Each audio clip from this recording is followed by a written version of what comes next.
I'm calling to order the May 11th, 2017 business meeting and ask the county administrator to please take the roll. Yes, good morning, commissioners, and welcome everyone. We are joined this morning with Mr. Stephen Madcore, representing County Counsel, and Mary Rathke, clerk of the board. I will start with a roll with Commissioner Humberston. Here. Commissioner Fisher. Here. Commissioner Schrader. Here. Commissioner Savas. Here. Chair Bernard. Here. Please join me in the Pledge of Allegiance. Sorry, that's okay. I pledge allegiance to the flag of the United States of America and to the republic for which it stands, one nation under God, indivisible, with liberty and justice for all. Well, the first item is a presentation of West Tri-City Wastewater Treatment Plant. I guess that's, I meant to turn it over to you. I'm going to invite Mr. Greg Eyerly with our Water Environment Services Department up to the dais.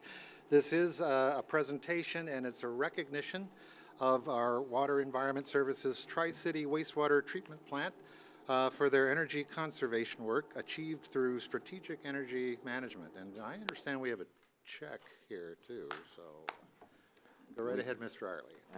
Good morning, Mr. Chair and Commissioners. I'm really here representing the 105 employees of WES, and unfortunately our frontline staff and energy team that made this happen are busy working right now and we're not able to make it. So I do want to start out that we've been working at this now for about 16 months, and we're here to talk about the savings to date.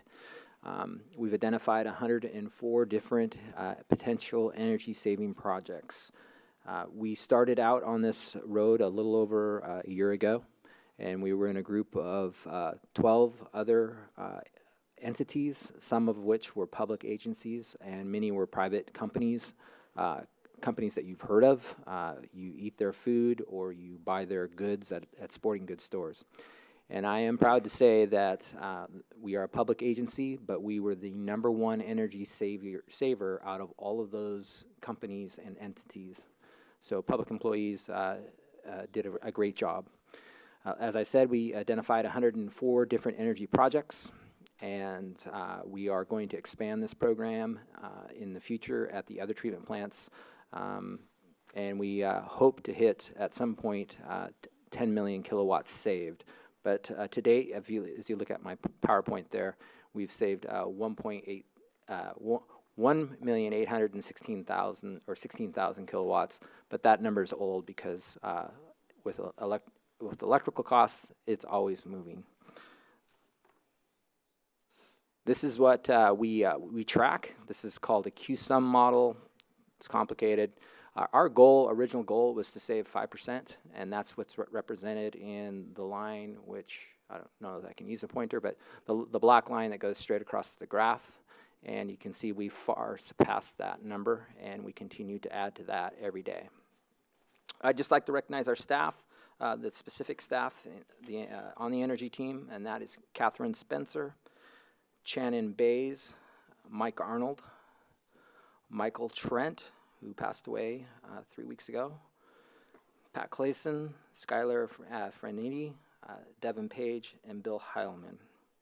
And it's their hard work, and the benefits have been to our ratepayers in savings, reduced impacts on our natural resources, and also the added benefit that anytime we can engage our frontline staff and impact our organization in a meaningful way, it's excellent for our culture and teamwork. With that, I'd like to introduce from the Energy Trust, Jay Ward. Thank you. Chair Bernard, Commissioners, Jay Ward, Senior Community Relations Manager with the Energy Trust of Oregon. I'm joined by my colleague Josh Weissert here, who will handle any difficult questions you might have. For those of you who are new to the Council and haven't attended one of these before, we've been working with Clackamas County for many years and are pleased to have a very productive and collaborative relationship. Energy Trust of Oregon is an independent nonprofit. We serve the customers of Portland General Electric, Northwest Natural, Pacific Power, Cascade Natural Gas, and just recently Avista. I'm pleased to be here again to commend the Water Environment Service team and for their wise stewardship of the citizens' water and financial resources.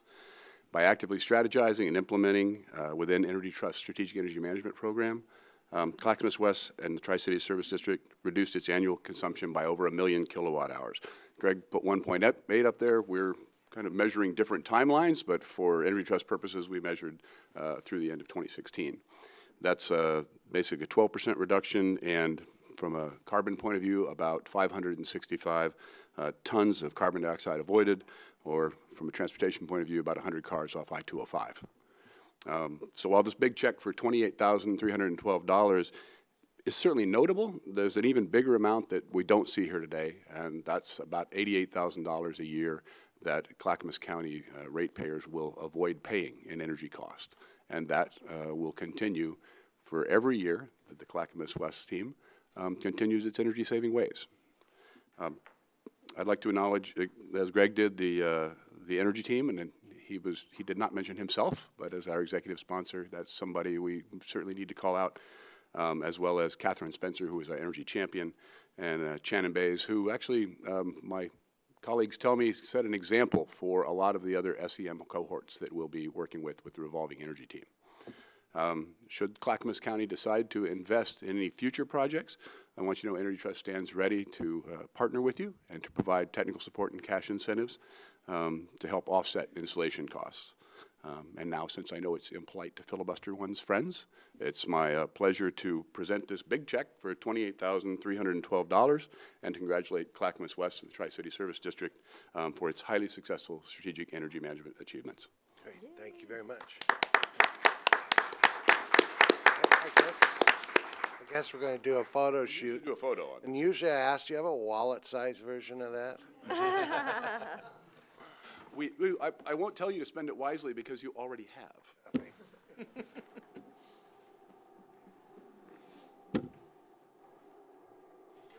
You're going to come down here.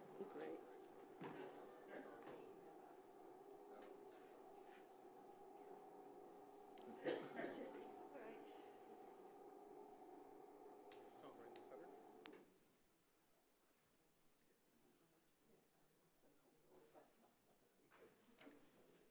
You ready? It's going to take a few of them. I count of 3. Ready? 1, 2, 3.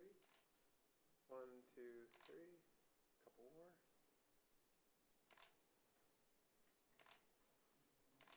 Just a couple with this as well for social media. Sorry. Okay, ready? 1, 2, 3. I'm already taking. 1, 2, 3. Thank you.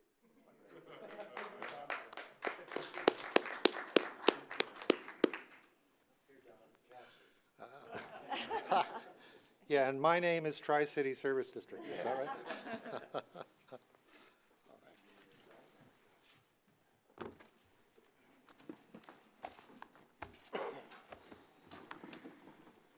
You want to say, Commissioner Fisher?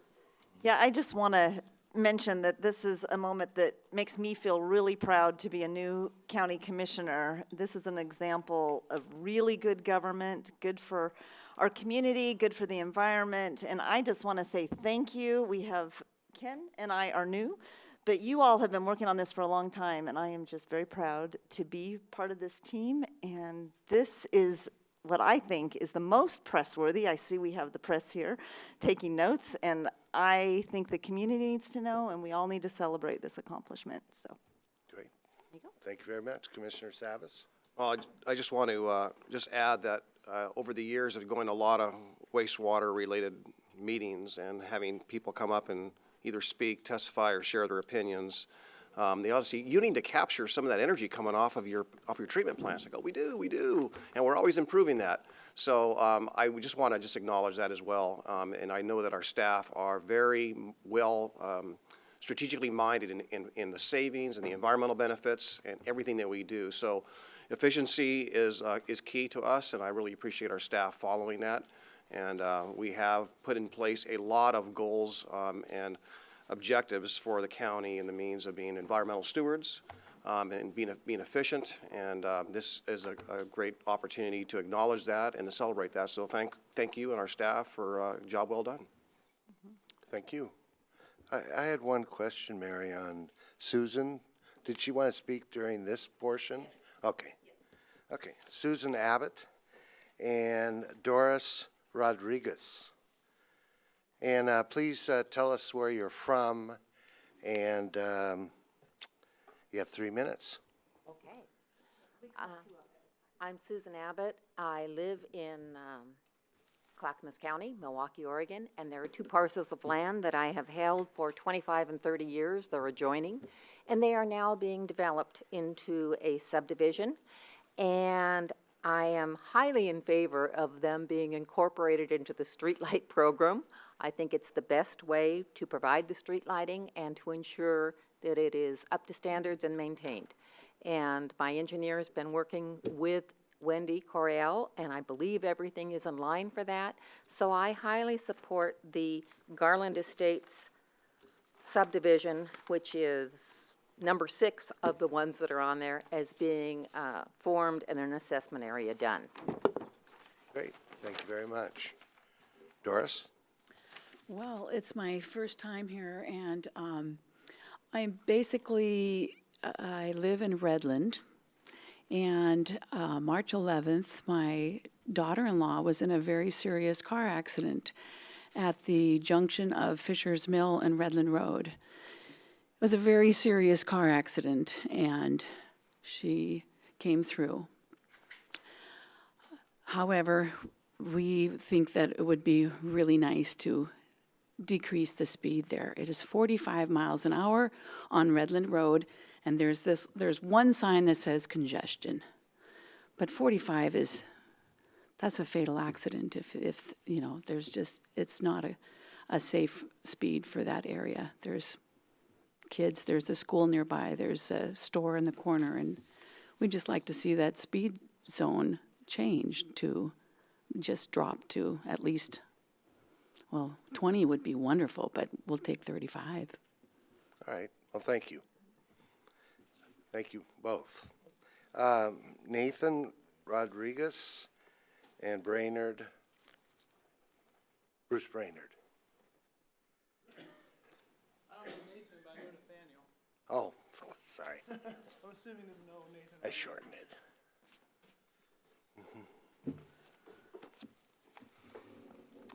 Well, Doris was my mom, and I'm here for the same reason.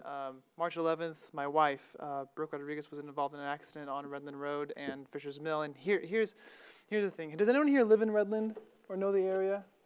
Okay, not many. So it's 50 miles an hour along the length of Redland Road. People don't drive that, obviously. They'll go 60 down it, no sweat. And then you get to the little area of Redland, which has a store, a gas station, a school, a dentist office, a cafe, and a church. If this was Highway 101, it'd be 35 miles an hour there, no sweat. But for whatever reason, it's 45. Now, when the speed limit's 50 and people drive 60, they're not going to slow down to 45 during this zone. And I've been living in the area since I was 6 years old. I'm almost 30, and it seems like there's an accident there every single month. Unfortunately, it took until my wife had to be life-flighted and was in a coma for a while to realize that we really need the speed limit reduced. There's people walking across the street there all the time. There's a school right there. There's no reason why it should be 45 miles an hour. Just for maybe a quarter of a mile, bring it down to 35. Even put a cop out there to ticket people. Get money all day long. It'd be wonderful. Just as for some reason, 35 would be great. Or pictures, or some way to decrease the speed limit so that more people don't have to go through what my wife went through, and we all continue to experience living in Redland. Thank you. Thank you. I wonder, does the county do photo radar? Not there. Do we? Yes. Cities, I think, do. I know cities do. Yeah, but I believe, I'll check with the sheriff's office, but I believe they actually have a portable, or access to a portable, but I'll double check to see, and I don't know how frequently or how they would use it if they do, so. I hope your wife's okay. It's a miracle that she is. She was supposed to take 2 years before we knew how much she'd even be capable of recovering, which is not what you want to hear after she's life-flighted and unconscious and in a coma. But she was already walking and talking and went back to grad school. which is a miracle. But she's lucky. Last month there was a fatality at the exact same place. So thank you. I really need to apologize a little bit. Last week, Mr. Brainerd was here, and I suggested that maybe the community try to skew the data by sending emails to people or calling people and say, drive slow or drive fast, whatever. And because of that, signs were put up and that asked people to do that. An email went out to a school. And we really can't get accurate data by doing that. So we pulled the counters, but we'll get them back there as soon as, as soon as possible. And I know what intersection you're talking about in the area, and we're trying to do what we can to resolve that problem. And we're committed to trying to find a solution. So next up, Paul? Yeah, I just want, first of all, hope your wife and your family weather through that. I know what that's like. I lost my mom and my brother in a car accident on a hilly road, an intersection near a hilly road. So Clackamas County is a pretty hilly place. We have our topography is such that we have a lot of areas that are dangerous. I talked to there's a number of areas, whether it's Stafford Road or whether it's Unger and Beaver Creek, Maple Lane. We have a lot of similar situations where speeding, and I would think that the thing that we can do immediately is encourage our sheriff to patrol it more and have a presence there. It makes a big difference. And in the meantime, have our staff, work hard on surveying the area and seeing what we can do.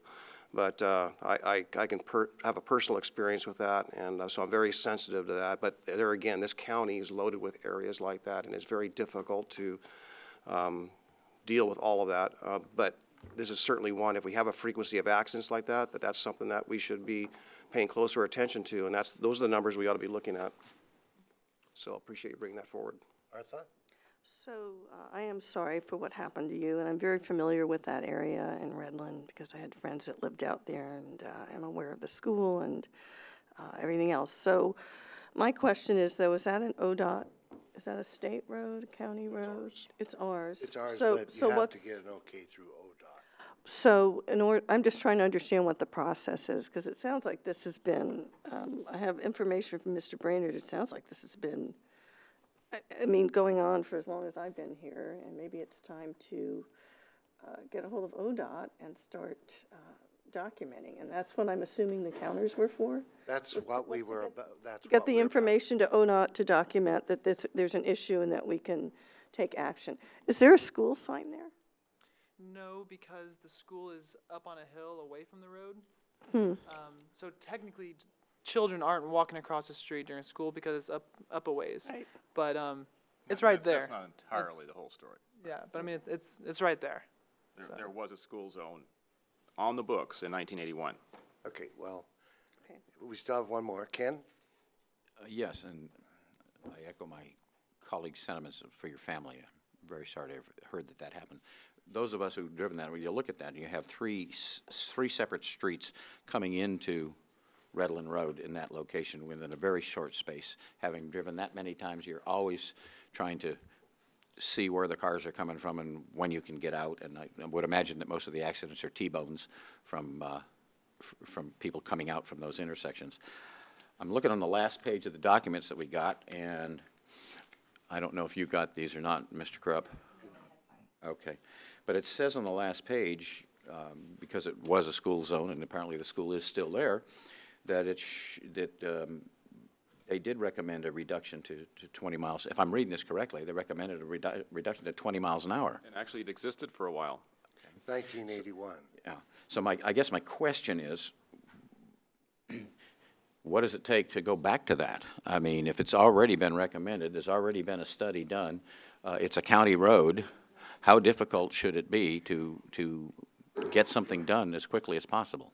Well, if you look at page 2, ODOT responded to me on that question. All right, Commissioner are you done? I'm done. Oh, Sorry. So Oh, you turned it back on.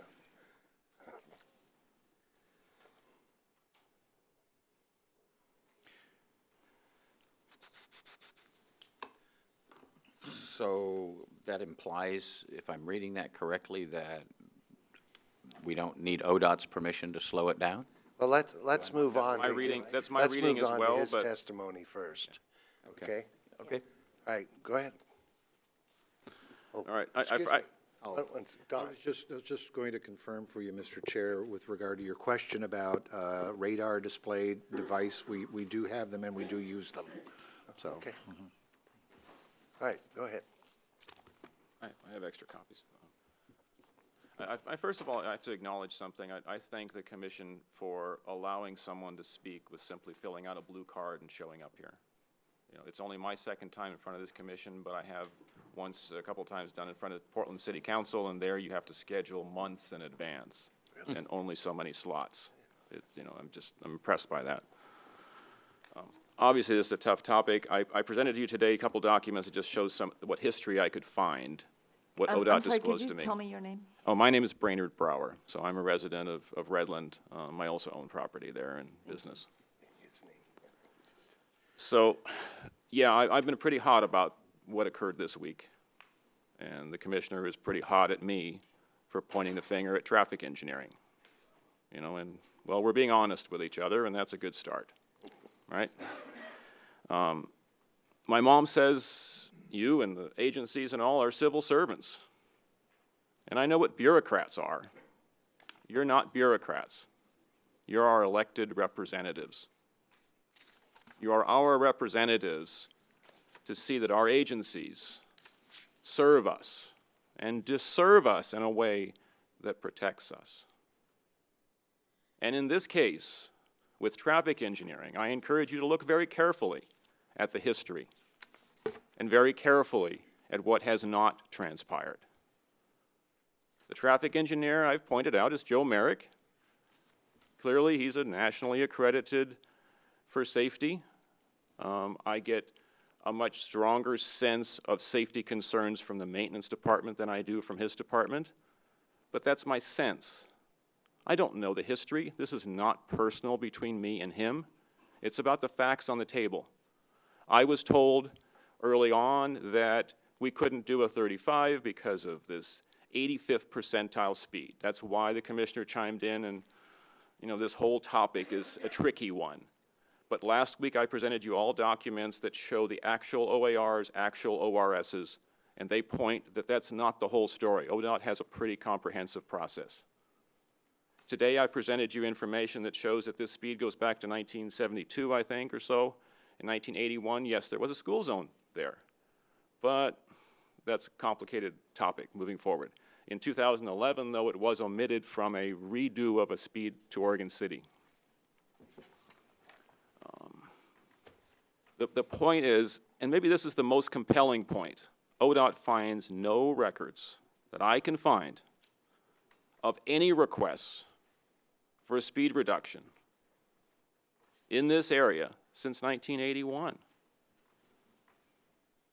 A request. The other thing that is fact, unless I've been told something wrong by ODOT, and my experience so far is ODOT has been very forthcoming.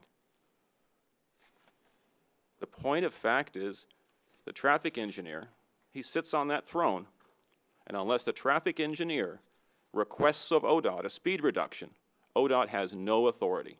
None. That's my understanding. And without that authority, and because I am pointing at the traffic engineer, it's not a personal thing, but I'm pointing with facts, and I'm happy to be corrected. But we need an action here. And every day goes by, there could be another fatality. Thank you. Don? Yeah, so I understand, and Mr. Besner's not here to speak to this particular issue, but I did receive a note from both Mr. Besner and Mr. Dan Johnson that Mike is scheduled to meet with Mr. Brower next week with Mr. Merrick to discuss this issue specifically with him. I do know that they've been doing the tracking of data out there in the location, but they are intending to sit down with him and talk with him about his concerns. And I took the earliest available time they had. I tried to sit down, and I reached out to Joe last week, on the early part of the week and the middle of the week, And I asked him, can we just sit down? Can you share with me your perspective? Because the last conversation I had with Joe, Joe told me, I am the one who decides. Now, to be fair, it was in the context of where the speed study occurs, but it was implied to be a broader statement. At least I took it that way. All right, well, thank you. Thank you. We'll get something done. All right? The question is when. I don't have an answer. I know. Thank you. Soon. I at least asked maybe the administrator to reach out to the sheriff's department and ask for maybe to at least have a presence out there a little bit more, so. Yeah, I've made a note of that, and I will be reporting back to you the content of the conversation that takes place on Thursday of next week, so you know what's going on. I was going to ask, would you let us know how that conversation goes? Mm-hmm. All right, thank you. I propose an agenda. All right, Les Poole.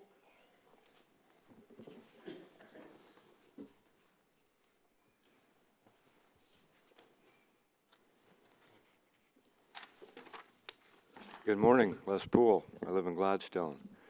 I appreciate your spending some extra time with those folks. That wouldn't have happened in Portland.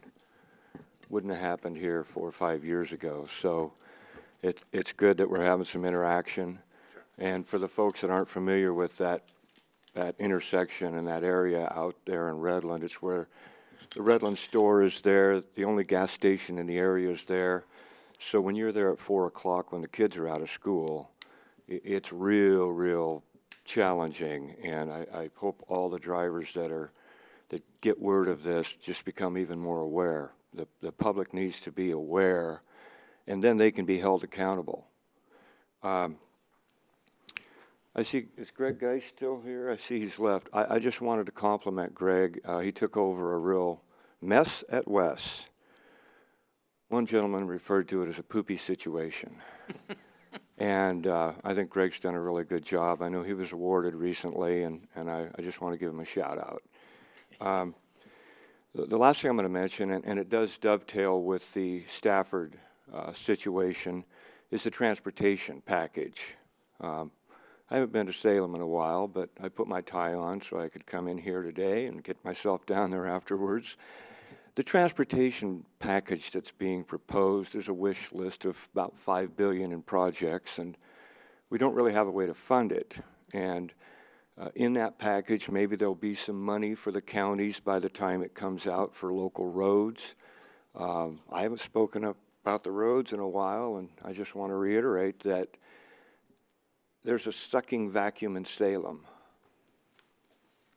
And I'm not here to judge it, but there's a lot of talk about money that really doesn't exist and how we're going to pay for things. So I hope folks will watch that transportation issue very strongly. It's great that the counties worked and others have worked to get 205 widened. Regardless of what happens with Stafford, there is going to be more traffic and more growth out there. So bottom line is that we need to fix our local roads, and here we've got this huge list from the state of projects they need to do, and there's only so many dollars in the public trough. And my concern is that in the end, in 3 months or 5 months, we're going to be where we were locally. How are we going to take care of our own roads?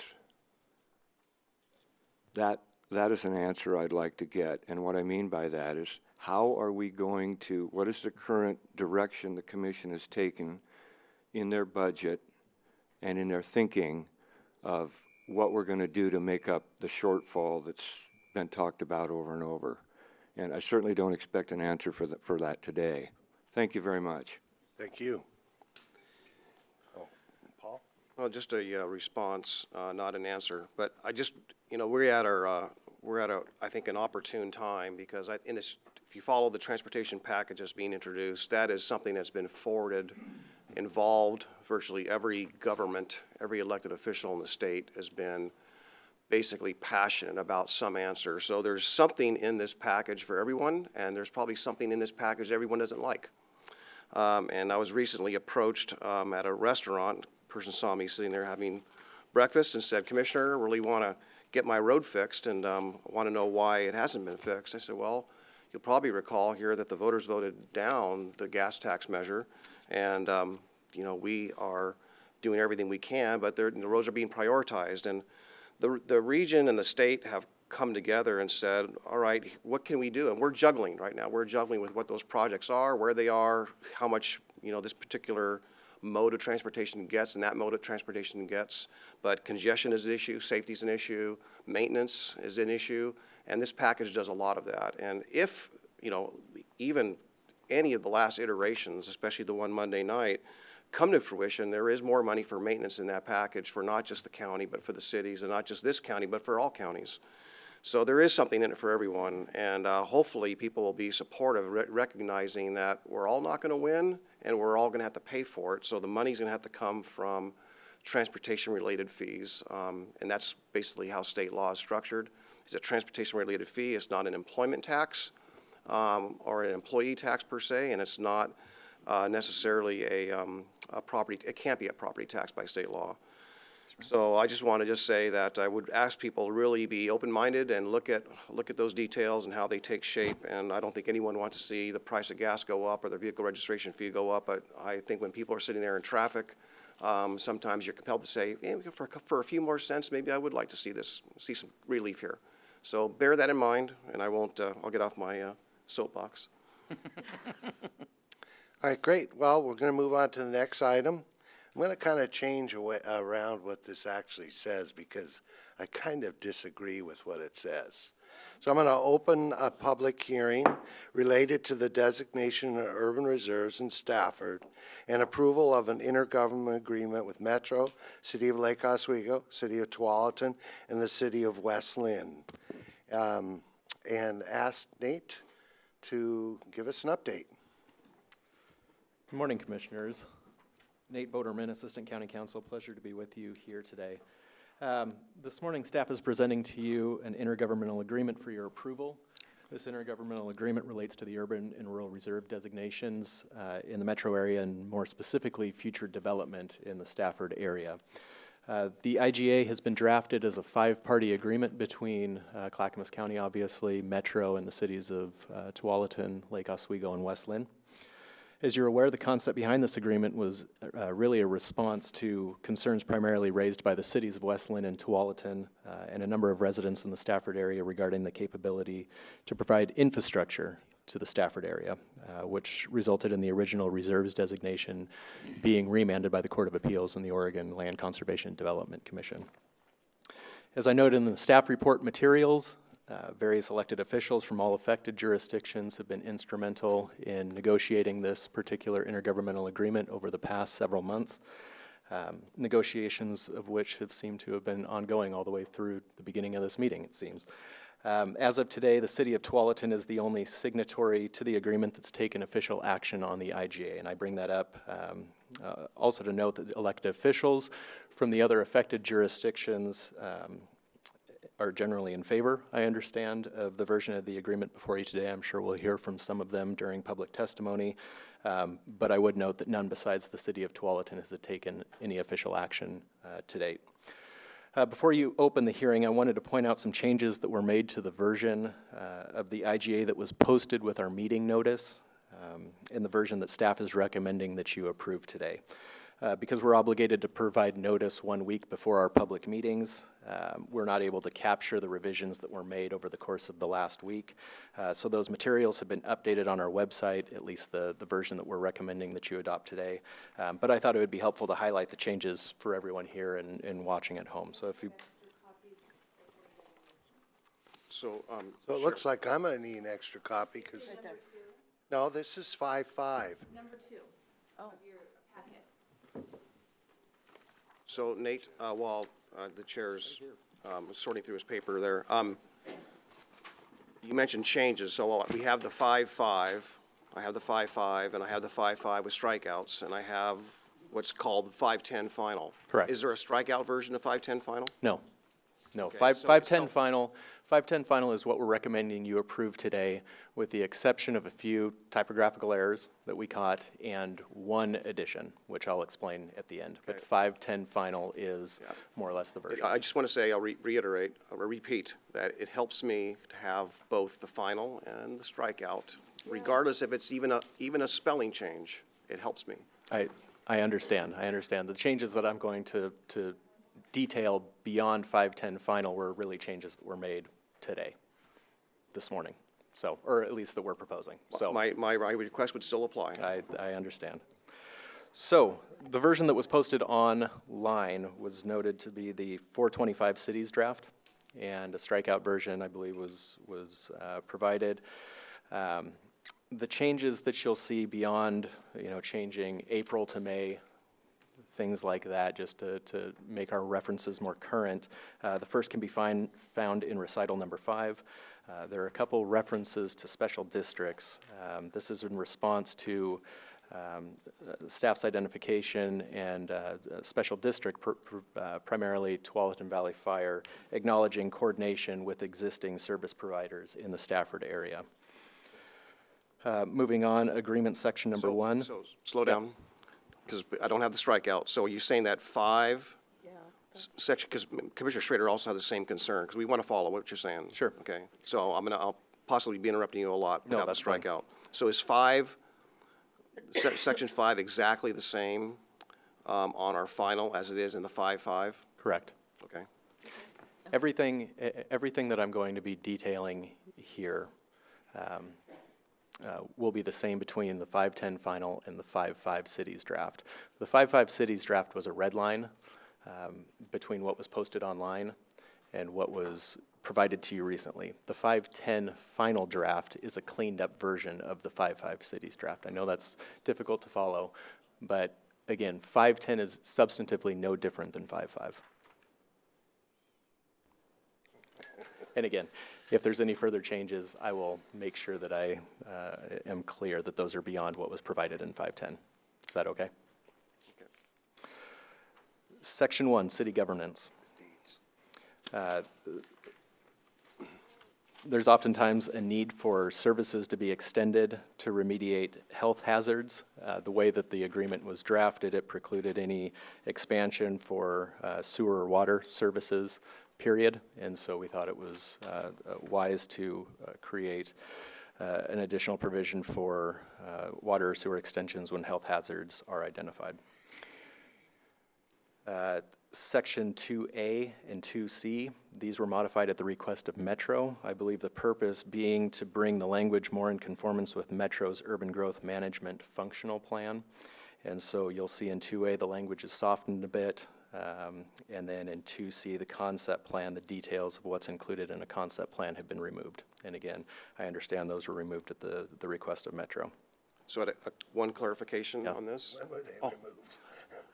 Is that, yeah, well, not just when, maybe that's a question for the chair, but my question on 2C is that I acknowledge, as I recall, as things have been changing and changing rapidly, that under 2C, which seems to be maybe a sticking point here today, is that Metro approved, they struck out several sentences, okay, and they replaced a little bit with that. So has that been ran by and approved by each of the 3 cities involved? My understanding is that the attorney for Westland Tualatin has represented to us that the city, at least at the time that the 5.5 draft was sent out, and again, 510 is substantively the same as 5.5, that at the time his clients were okay with that draft. Again, we'll probably hear more today during public testimony, but that's my understanding. Okay. And I'll just note, if you jump to section 3, some of those concepts under citizen involvement on page 3 were reincorporated, not under the concept plan framework, but since the specific elements of the concept plans were removed from section 2C, again, I understand the cities added this section to ensure that these elements were considered when concept planning occurred at the time. I'm sorry, Nate, where were you? I'm comparing the 425 draft with the 510 final, so I'm just not sure where you are on the 510 final. Section 3, citizen involvement. Page 3. Okay, got it. Page 3. And there was language towards the end of that section where the parties agree that they'll take into account public testimony about desired community character, preservation of natural features, and other community concerns when developing the concept plans. Okay, I see that change. Thank you. Jumping back to page 2, section 2, sub B. This was another amendment acknowledging special districts and the coordination that should occur with those service providers. In the first sentence, special districts serving Stafford on the effective date of this agreement to determine which city or special district is the appropriate urban service provider for each part of Stafford. So that was added. Final change I'll note is page 4, section 4.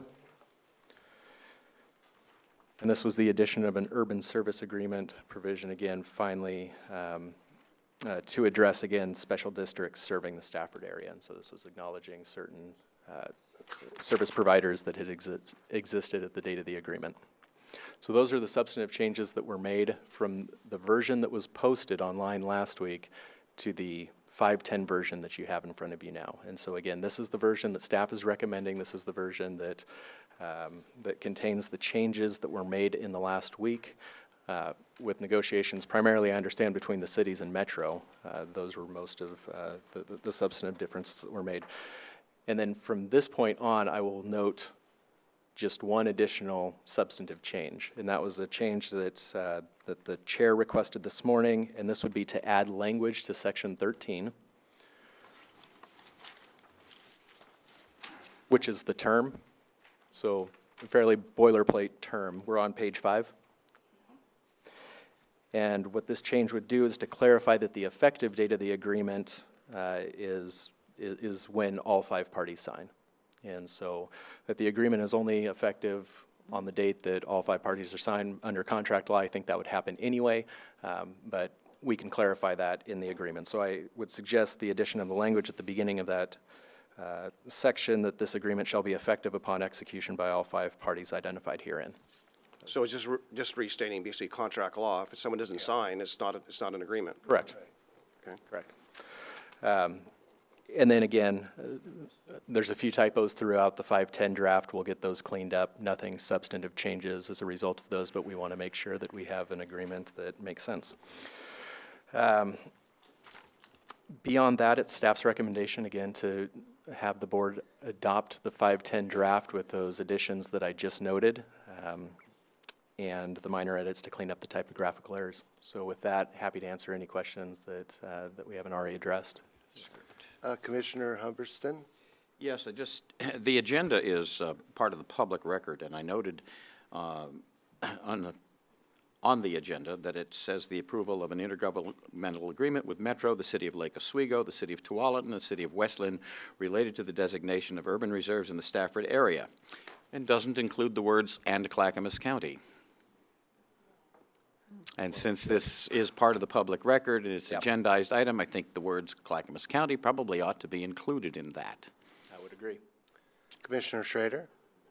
So the special districts were kind of late to the dance, because this has just popped up, I think, within the last few weeks.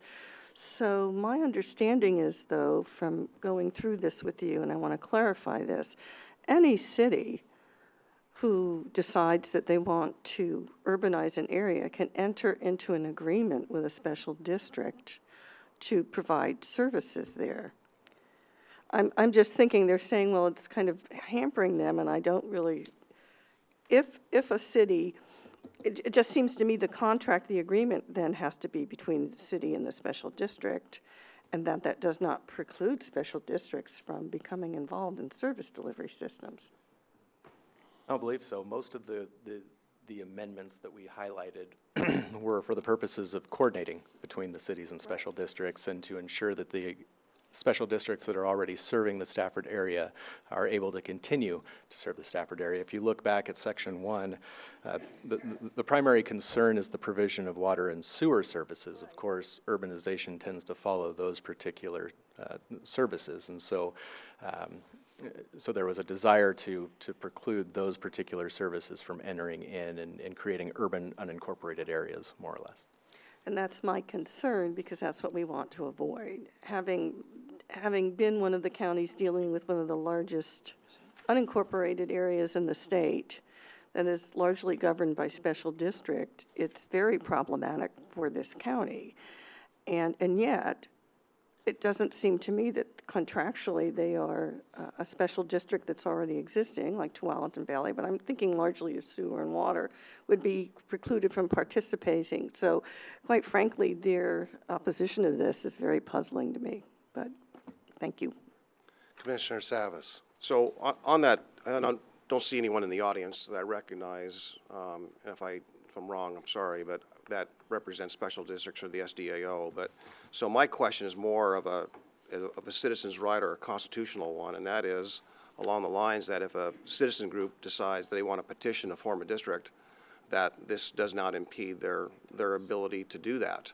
I think that's a fundamental, to me, that's kind of fundamental. So are we setting ourselves up for a potential failure, realizing that there are some very subtle districts like, library districts, lighting districts, cemetery districts, water and sewer, obviously, law enforcement districts. There are a lot of things that if people want to protect themselves or serve themselves in the absence of that provision of service not being there, that they have a right to petition and do that. So will we be in any kind of a conflict with a citizen's right to do so? Yeah, the provision of Section 1 obligates Metro and the county to oppose any new provision of service districts, so I don't believe that would preclude the formation of service districts, but this certainly would obligate the county to take a certain position on that. So my understanding is that the county as a body has the ability to almost, in a sense, if they choose to, oppose the formation of a district. And if they do so, it's almost essentially a veto power. So if we're doing that contractually, is there an exception to that? Mr. Chair, Commissioners, if I may speak to the origins of this particular concern, it actually originated very, very early in the discussions with the cities about what content should be included in an intergovernmental agreement. And the cities were concerned, and of course, the whole purpose of the intergovernmental agreement is to provide assurances to the cities that this area would not urbanize until and unless the cities were actually prepared to proceed with that concept planning had been done, that the infrastructure financing issues had been thought through and worked out, and the cities were prepared to move forward. So the whole reason that that concern arose was a concern that so long as the Stafford area is unincorporated, the cities were concerned about a future leadership of the county taking the initiative to facilitate urbanization of the Stafford area without having the cities in the leadership role for doing that. That's the origin of why that section's there. And I think the changes that have been put into the draft to address the particular nuances and circumstances is really intended to make sure that everybody's rights and concerns are cared for. Right, and obviously this is our effort with the five-party agreement is to get agreement with the cities, and I'm not trying to impede that. So is there still the ability, this is a legal question, is still the ability that if the city and the county agree, or the cities and the county agree that maybe some kind of a district is in their best interest or not our best interest, that this doesn't block that from happening? Well, if the cities and the county and Metro all agree, you can always amend the agreement, amend the IGA, of Take course. an amendment of the agreement. Well, yeah, I think it would. That could be a high bar. Commissioner Humberston. Yes, if you look under city governance, we had this discussion on this very issue back a couple of weeks ago. And the reason it was restricted to water and sewer is those are the primary services that would really come into play in terms of an urbanization effort by anyone. Originally, there was language in there that said any service districts, or that was proposed as opposed to just sewer. And we had this discussion, and so it was done this way so that if you wanted to do a library district, you're not prohibited from doing so. The key was those things that would clearly and unequivocally lead to urbanization. Those needed to be in the hands of the community and in the hands of the cities. And that's what the language under city governments reflects, because if you read it, it goes, or create service districts to provide water or sanitary sewer services in Stafford. Doesn't speak to any other thing but those two things. So I think that the concern the community might have if they wanted to have a library district is addressed. Again, the focus is on those services that clearly lead to unequivocal urbanization, and I think that's the concern of the community as well as the concern of the city, as I understand it. Okay, well, I guess we'll move on to the public portion. So it's okay to have everyone testify once, and it'll apply to both. No. That's what we're saying. Well, I would Both suggest what? if, Well, there's two things, two public hearings here. we've got two separate public hearings, and so you really ought to have folks that want to testify on the IGA testify. We'll open up the other public hearing after you close the IGA public hearing and have them testify. If there's one person that wants to testify on both, I would recommend that you allow them to do so. Okay, it's a little hard to tell which is which on the cards here. I'll just start and then ask if anyone wanted to testify on the second hearing. So we'll start with Mayor Axelrod, since he's an elected official. One other elected official asked that they be later. So Mayor Axelrod and Jeff Condit.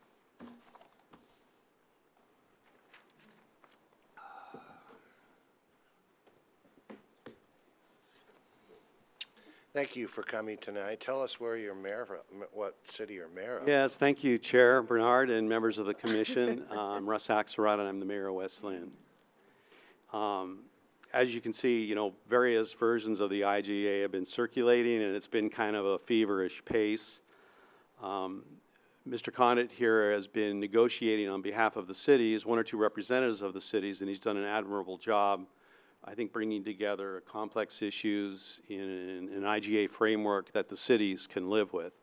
However, at this time, still, we haven't had the opportunity to have our councils independently, review them and approve them.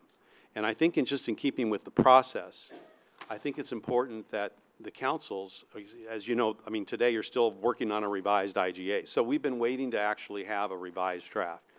I don't anticipate any substantive changes at all. It's possible there might be a clarifying wording here and there that people want to enhance understanding of the IGA, but I don't envision anything substantive. But I think we really need the opportunity to have it properly looked at by our councils and actually have that process carried through. So I would ask that, I understand that a date of May 23rd has been identified as an option. I would ask that you wait until May 23 to both approve the IGA and adopt the findings. And I don't know if I need to testify separately on the findings about that, but that would be the request so that we could have the time. We have to pull our councils together and actually review what we consider to be, a final draft version. So that's pretty much my request. Okay, thank you. Jeff? Thank you, Mr. Chair, members of the commission. I just wanted to note that the city of Tualatin did delegate the authority to their city manager to approve the IGA as long as it substantively remained the same, recognizing that there could be some changes and that as long as all the parties were willing to sign. So we have no objection to the change suggested by Chair Bernard. On the Special Districts Association comments, I suspect that they were looking at a prior version of the IGA because, as was mentioned, we've worked through a lot of those issues. And I also want to reassure folks that if through the concept planning phase we identify a special district as the best way to provide a service, that this does not preclude us from reaching that agreement. Our concern was primarily with sewer and water for the reasons Commissioner Humberson mentioned. And we think it's unlikely, given that the cities are all sewer and water providers, that there would ever be a situation where a special district would be formed to provide those services in that area. And so our primary concern is making sure that there isn't an attempt to end run the urbanization for the reasons County Administrator Krupp mentioned. And other than that, unless anybody has any questions about the changes, that concludes my testimony.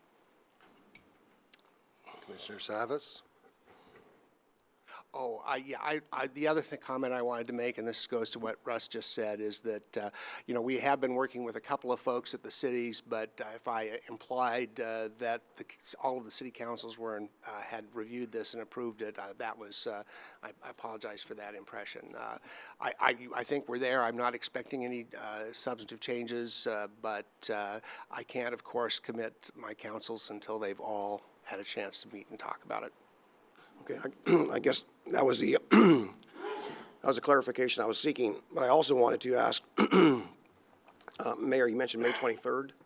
Mentioned which? You mentioned May 23rd. Yes. So that's 2 weeks from now, about versus a week from now, which is what, the 18th?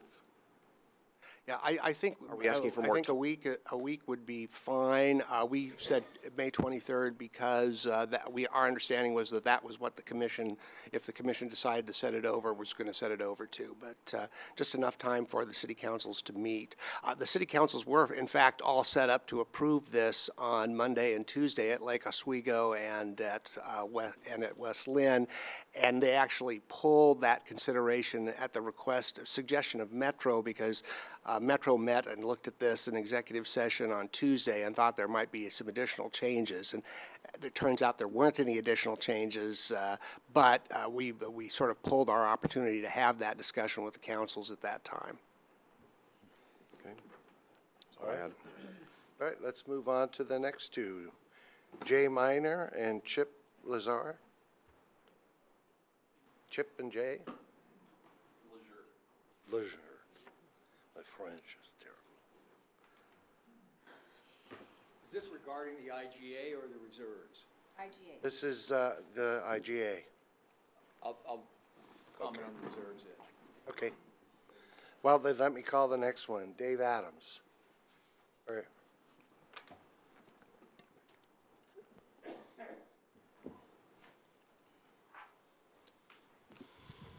well, good morning. Good to see everybody, and I appreciate the opportunity to come in front of you and say a few words about the IGA.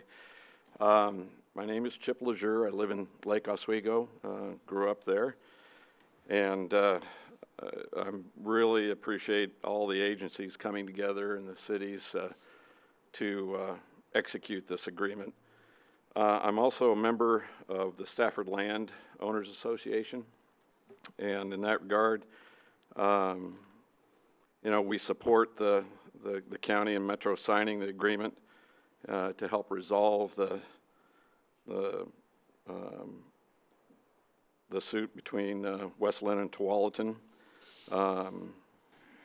And we would like the city, or excuse me, the county to execute the agreement. We have some comments I'd like to submit for consideration. Right now I'm a little confused as to what version this is, but I think it still is applicable. So I don't know who would want that. Thank you. But just in summary, you know, we think this is long overdue. We appreciate everybody getting together and acting in good faith to execute the agreement. And if there's any questions, that's basically my statement for the day. this is the same one. So this is what you just handed out, which is the one. Oh, excuse me. I'm sorry. I Wrong think one. you just handed out. Apologize.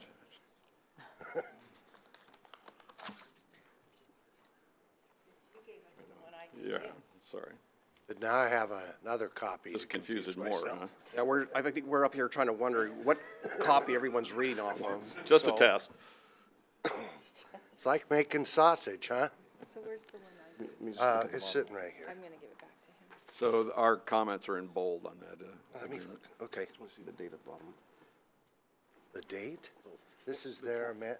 So they're working at the 425 document. Yes, I believe that's correct. 425. That was a while ago. Okay. All right, are you I'm done. All right, thank you. Thanks. Dave?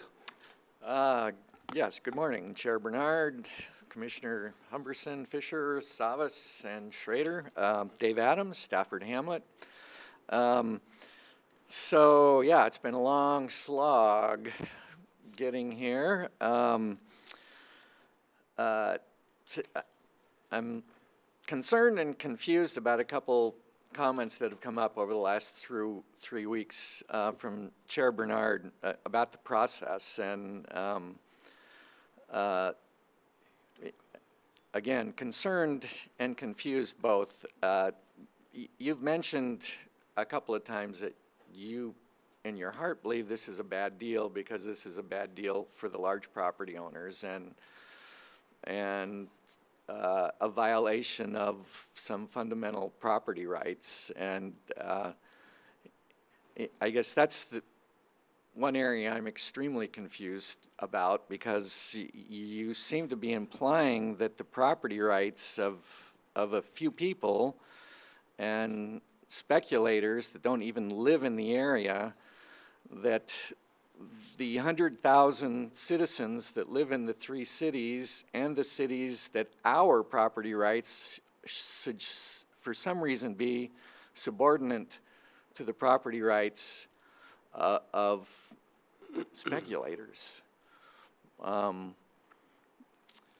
So what I like about this agreement is this agreement, for the first time, seems to be Metro and the county acknowledging that the cities and the citizens there actually have property rights, have got a stake in this conversation, and have a stake in Stafford's future. That seems to have been ignored now for 25 years. So I want to thank all of Metro and this county for finally acknowledging that and seeing to it that the cities and the citizens that live there are actually sitting in the driver's seat. So you all know we spent a lot of time in Stafford Hamlet working on something that we thought had potential. What it provided in the short term was resolution.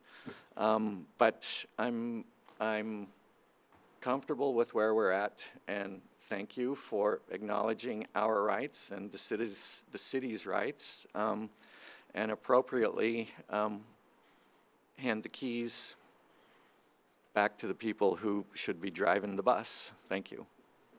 Great, thank you. Next, David Marks and Les Poole. No extra credit, Les.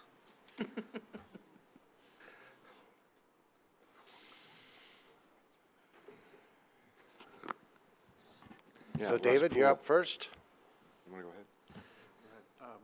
David Marks. I own Marks Metal in Clackamas and have been engaged with the county for a number of years. Chair and commissioners, I sit here. We can't hear you. We can't hear you. Pull that up closer. I sit here interested in the county continuing to be successful, and to have this last-minute dialogue of changes on a significant piece. I find myself agreeing with Mayor Axelrod. You shouldn't be moving on this IGA with so much coming to the forefront right at the last minute. And I go back to Damascus, a failure. Metro, Bragdon, and the team did not listen to professionals. They went against professionals that said it'll never develop, and they created a disaster. There should be some lessons learned from Damascus. Are those lessons integrated into this IGA? And I have had an old copy. I don't know what the new one is, but specifically, the last thing I would want would be Stafford to become anything like Damascus. Thank you. Les? I don't know this gentleman, but I was going to make the reference to Damascus, and I appreciate him doing it. And with regards to both of these actions, I'm going to make a statement, and it's pretty simple. We're not ready. It's unfortunate that 10 years down the road and millions of dollars later, we're not quite ready. And I think in a week or two, this could be tightened up. I think it's inevitable there's going to be a certain amount of development and urbanization, and everyone that owns property or is invested out there isn't necessarily a speculator. In a way, when you buy your home or buy property, you're all speculating. Ask the folks down on River Road whether they were speculating years ago that, gee, light rail's going to come. I knew one of them that was all for light rail until the route changed and took his house out.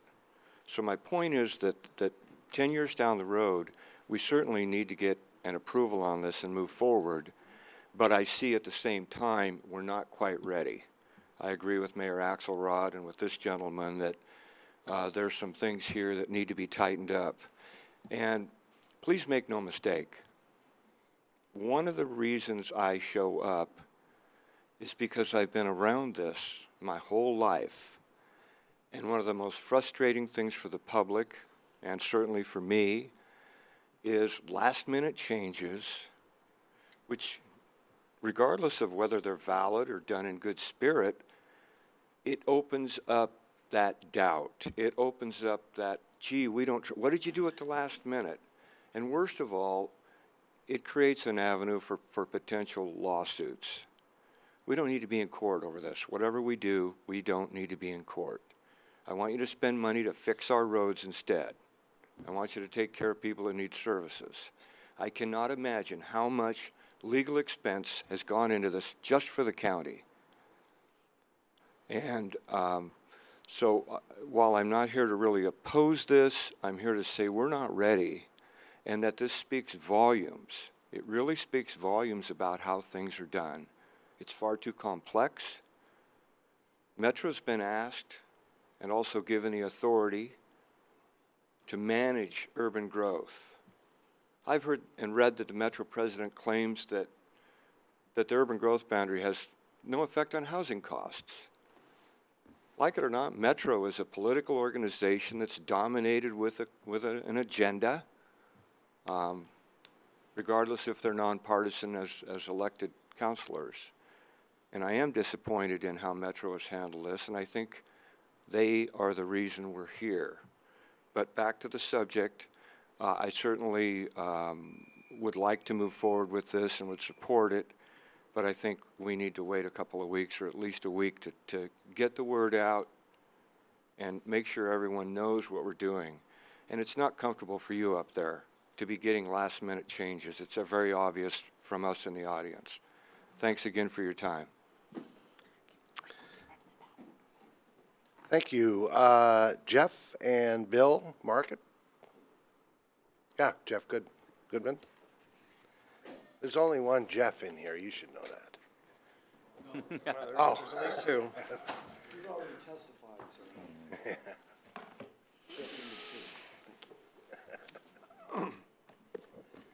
Thank you for coming. Thanks for the opportunity.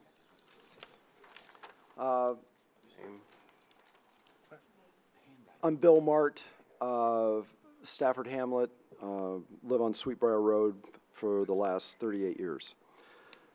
The county has at its disposal, as you all know, a citizen involvement group, the hamlets and villages. I think there's maybe no more villages, but there have been. And we're here to speak to issues in our community and be an advisory board to you folks. So to advise, one needs to be engaged and, if possible, listen to. And this opportunity right here is obviously to give testimony and qualifies in that regard.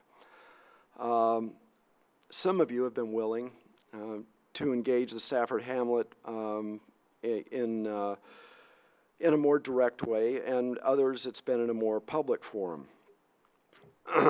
Not to say the obvious, but the commission, you folks, represent all of the citizens, not just those with influence. The fact that the surrounding cities are more inclined to hear the people, the common people of the hamlet, and entertain their concerns, then sometimes it feels like you folks all are, is somewhat ironic. However, I would encourage you to lose track of who the residents are. We are grateful that the IGA has in its verbiage community involvement as one of its headline topics.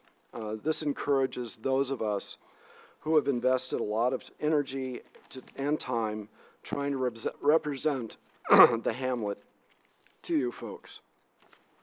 So thanks for that, and going forward, hopefully, you will see the benefit of not only those citizens of the hamlet, but those citizens of the adjoining cities and their needs as well.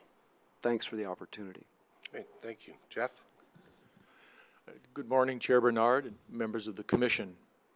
You may recall a few weeks ago I had the opportunity to offer comments before you, asking you to let the process work itself out and to give us, everyone, when I say us, the opportunity to get to mid-May to come to a 5-party agreement. I'm going to ask you for a moment to think back 6 months ago or a year ago. Who would have thought we have gotten as close as we are now to this 5-party agreement? Think of the things that we are now debating among yourselves and soon to be among the city councils. Relative to the progress that we have made, they are small. They are still important, but think about how much progress has been made and how close we are. I've said this before, we are so close that I can taste it. One reason that we are at this point is because of what has been described, the debacle of Damascus. Without this agreement, we will have the debacle of Stafford. That's why this agreement is so important. Otherwise, we will be back in court for how many more years, I don't know, and nobody benefits from that. I want to speak to the reason why the Lake Oswego City Council meeting of a week ago was canceled. It was not because of a desire not to move forward. It was because the negotiators were doing their work. And I want to compliment all of the negotiators. Not only have they had to deal with themselves, they have had to deal respectively with 31 shy and retiring elected officials. No small feat. The Tualatin City Council is so confident that we will reach the finish line on this agreement that they have delegated to their city manager agreement to sign off, except for their determination of what are minor adjustments. They can make it. So they are already on board and committed. We have a city council in Lake Oswego scheduled for a meeting for next Tuesday. And the negotiations, as you can see, are still discussing. Chair Bernard, you offered, I think, an excellent suggestion this morning. So there's still a few tweaks that are occurring, and we will get there. I am committed, and our council is committed to the next step, which is the 3-party agreement, so that the members of the hamlet, the members of the Stafford Landowners Association, the members of the Borland Association, the members of the 3 cities will have the opportunity in the next step to thrash out that 3-party agreement. There are things, may I just almost finish up? Yes. Or I'll stop if otherwise. Go ahead, Joe. Okay. Yes to what? Yes to stop? Yeah, or? no, Okay. Go ahead. Okay. Thank you. There are items in the agreement that everyone likes. There are items in the agreement that people do not like. But there is something in there for everyone. Give us another week or 10 days. It still meets the deadline of mid-May. I think we will have an agreement that everyone will have a chance to see in advance, and then the 3 cities will have signed on, it will come to you, and then we have an agreement which I think will benefit all parties. Thank you for the opportunity to take a few extra seconds. Thank you. With that, I'll close the public portion of this hearing, and I want to make a couple of comments right off. First off, you guys can go ahead and sit. I hope that today the commission will vote to move this forward. One of the reasons I added that line is to say that if everyone agrees and it's not substantive, then we're okay. And frankly, I've lived this for 8 years, and to suggest that this has been quick decisions, I realized probably 2 months ago that the commission had spent a whole lot of time negotiating with itself. And every single word, it's just like making sausage. It's gotten so crazy. We certainly have done a lot of public outreach.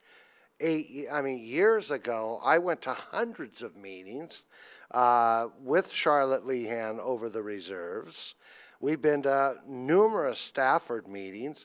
We've sat down with cities in a room with Metro that didn't go too well. And I think that I'm amazed that Metro has come so close on this agreement that they just like us would like to see this behind us. I don't think there's any comparison. People keep bringing up Damascus.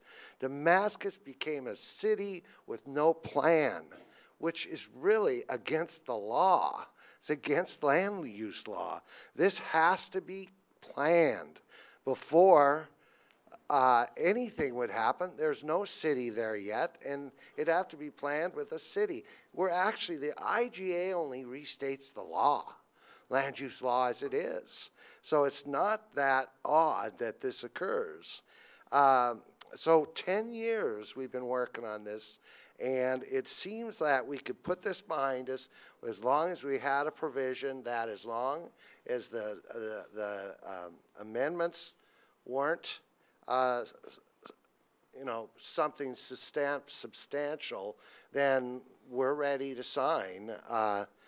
I've been reliving this every week, probably every other email at night, and I'd just love to see this put behind us. Not dissimilar to Tualatin's idea. I'd love to, set this. Hopefully, you guys will all agree next week, and I'd love to have a signing ceremony to put this behind us, because this is almost as well. It's worse than marijuana. It just keeps coming back. So, I'm hoping that with that addition on there that everyone signed the agreement, people will be comfortable today, the commission will be comfortable today with moving forward, not dissimilar to what Tualatin did. Of course, I will sign it. And I do have some concerns that in some instances it does damage property rights for people. And I, of course, care very much about the cities and the people in Stafford. The one provision that is really important is it has to be planned first. Comp plan has to be done, and by law, public participation is required. It's not like the cities just get together and draw some lines and we're done. It would involve the Stafford Hamlet, the citizens of Stafford, the large landowners, the cities, the county, service providers. There's just a lot ahead to do before anything happens in Stafford.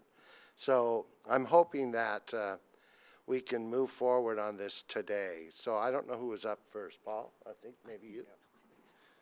Well, I just want to thank everyone who's been involved in making this kind of come together, and I agree with a lot of the comments. I'm encouraged, greatly encouraged, frankly, to see some of the members of the Hamlet be here today And again, it's also evident today that some people are still reading from some previous copies. My comments earlier with regard to the constitutionality question of the districts, even though it pertains to water, is just to make sure it doesn't jeopardize the contract or the effectiveness of this if it's challenged. So don't know if that's a tweak that's be necessary, but I hate to see this being thrown out of court on that one technicality.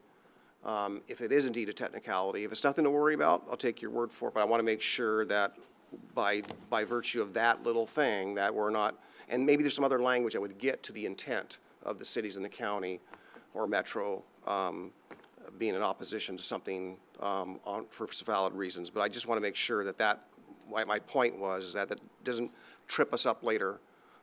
So with that, I'm not here to argue that one way or another. But again, I'm encouraged. I'm greatly encouraged. I'd be actually greatly encouraged to maybe see next Thursday if the chair or official letter or correspondence from the hamlet saying that they're in agreement with this would be would be fantastic. Be part of the ceremony. So I'm looking forward to that. But I'm not really sure, and maybe we'll get clarification from the chair. Being that we're almost there, I'm reluctant to actually move forward even on the next item until this is actually approved by the councils, and make sure that if there's any changes that they're also okayed by Metro as well. So I don't want the process to go on forever. I don't want to extend it. But to me, I think this is the hook, the bait.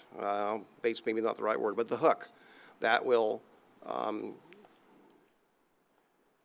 keep the cities involved and willing to sign the agreement. And by just moving forward on the reserves on the next item, I'm concerned that not having that incentive of the agreement actually signed will compel those folks to participate going forward. So my only reluctance is that we're almost there, but I don't know what action we can take today that can even get me into the next agenda item for approval. But I want to support this. I think this is the only thing, I'll be honest with you, and I've said this, you've heard me, some of you have heard me in previous hearings on the reserves, not the agreement, but the reserves. I have a lot of issues with it. I have a lot of issues, and I'll speak to that a little bit later, but this agreement is the one hook that can get me over the edge to support the next item. So that's how important this is, at least to me. Commissioner Fisher. So I have a question for Nate or for Stephen. I am also concerned about process and making sure that the cities have a legitimate voice. I'm very supportive of two aspects of this intergovernmental agreement. One, that it gives everyone that's driving the bus the keys so that they can determine their own future. I'm very supportive of that. And I'm really supportive of concept planning being done before anything else. I think it's very, very important that if any changes happen to Stafford, that it's planned. So I'm very supportive of this agreement. I'm also supportive of process. I am wondering if legally we can do kind of what Tualatin did and pass the findings and this intergovernmental agreement today based on substance. And then once it is, all the parties agree, it becomes effective. I really like what Chair Bernard said about it is effective upon all signing. I'm curious if we can completely ratify a absolute final version on May 23rd, but pass this in substance, in policy, because I think that the core of it, the key aspects, are very well codified in this intergovernmental agreement. Procedurally, we could do that. We could craft a motion that would allow you to delegate that authority to the county administrator or the chair. And that wouldn't be a problem. I'll note, though, that Section 8 of the intergovernmental agreement requires there be a cross-reference to the findings, or a cross-reference to the IGA and the findings. And our concern then would be that if you do proceed to adopt the findings, you wouldn't have an IGA that's been adopted yet. And so that would be a bit clumsy, I guess would be the best way to put it, because you would have a reference to an agreement that hadn't been adopted yet. So that would be the concern that I would note for that. It's been our recommendation entering this hearing that you adopt both the IGA and the findings. The findings, of course, are a separate agenda item, but we were intentional to put the IGA before the findings to see whether we had an approved agreement, because then, of course, that would carry through to the findings and the relevant reference to that agreement. What did he say? So I think he said that it's best to do it all at once. Best to do it all at once. You could, but we don't recommend it. Okay, but we could, based on the substantive aspects of the IGA, approve it along with the findings. And I'm just, Jeff Condit, who's been working behind the scenes and working really hard, I'm pretty confident that he's a pretty good negotiator and has wordsmithed this pretty well. So I don't know, I'm not anticipating that there'll be many substantive changes, or any substantive changes from the cities. I also know that this IGA has a few typographical things that need to be fixed. So it's, what we're adopting today isn't completely final with the findings. And I'm actually comfortable moving forward today, provided that it's not effective upon signing. That gives a process through for everyone, but I just want to make sure that we can do this legally. Again, legally, we can do that. Not necessarily our recommendation, but we can get you there. But your proposal, Nate, and both the script that we have before us doesn't do what we're really asking you to, doesn't address the technicalities of what you're asking or suggesting we could do. We would need to modify the motion. That's right. But we also added it to the IGA that it had to be signed, it becomes effective upon signing. But that's the IGA. That's the IGA. What I'm hearing is a desire to delegate authority to sign. To just work out the details. To work out the details, a as document. Long as they're not, I don't expect substantive changes. I'm just hoping that we can move forward based on the principles of the IGA, delegate the wordsmithing if there are specific concerns that the cities bring, and that we can finalize this. So again, that would be an adjustment to the motion, and we can do that. Yeah, I can work with Mary to craft an appropriate motion. Ken, I think you were up, or was I was the last one. Martha? So I appreciated your comments, Commissioner Bernard, but being the commissioner that has been here the longest and the senior commissioner, this has been a 14-year process. I was even here for Damascus when High Hopes were here, that it was going to become a city, and it was quite functional to start with, actually. It did not start out as a failure. It ended as a failure because the governance couldn't ever quite work itself out. So that's just my comment on Damascus. My concern about this process after 14 years is transparency. It's been long and difficult because you have landowners that have property rights that have wanted to develop. You have a hamlet, which I helped make happen because I wanted to make sure that citizen engagement was one of the principles that I have always run on. So there's been a tug of war ever since between various folks in that triangle. And occasionally I've been accused of not exerting leadership because I've been trying to work through a long process and make sure everybody had an opportunity to weigh in on this. And I believe that a good process equals a transparent process, and I haven't been quiet and shy about saying I think the last time this was designated, I would have managed it differently had I been here. I don't think it was as transparent as it could have been. So I am not against moving ahead with this eventually, and sooner than later. That isn't what I'm getting at. But I do think a good process is a transparent process. And my concern is that this seems to be moving ahead very quickly, which I understand, but after 14 years, I think a week or so isn't going to kill anybody at this point. Quite frankly, I'm glad to have this done after 14 years. Since 2003, and now it's 2017, I've been back and forth, and I finally thought maybe when I was gone, we would get this resolved, and it didn't happen. So I really think what Commissioner Fisher has said is quite brilliant. I would be prepared to kind of entertain a motion to approve the findings in principle at this point, in other words, I think we have to, I think somehow we have to combine 1 and 2.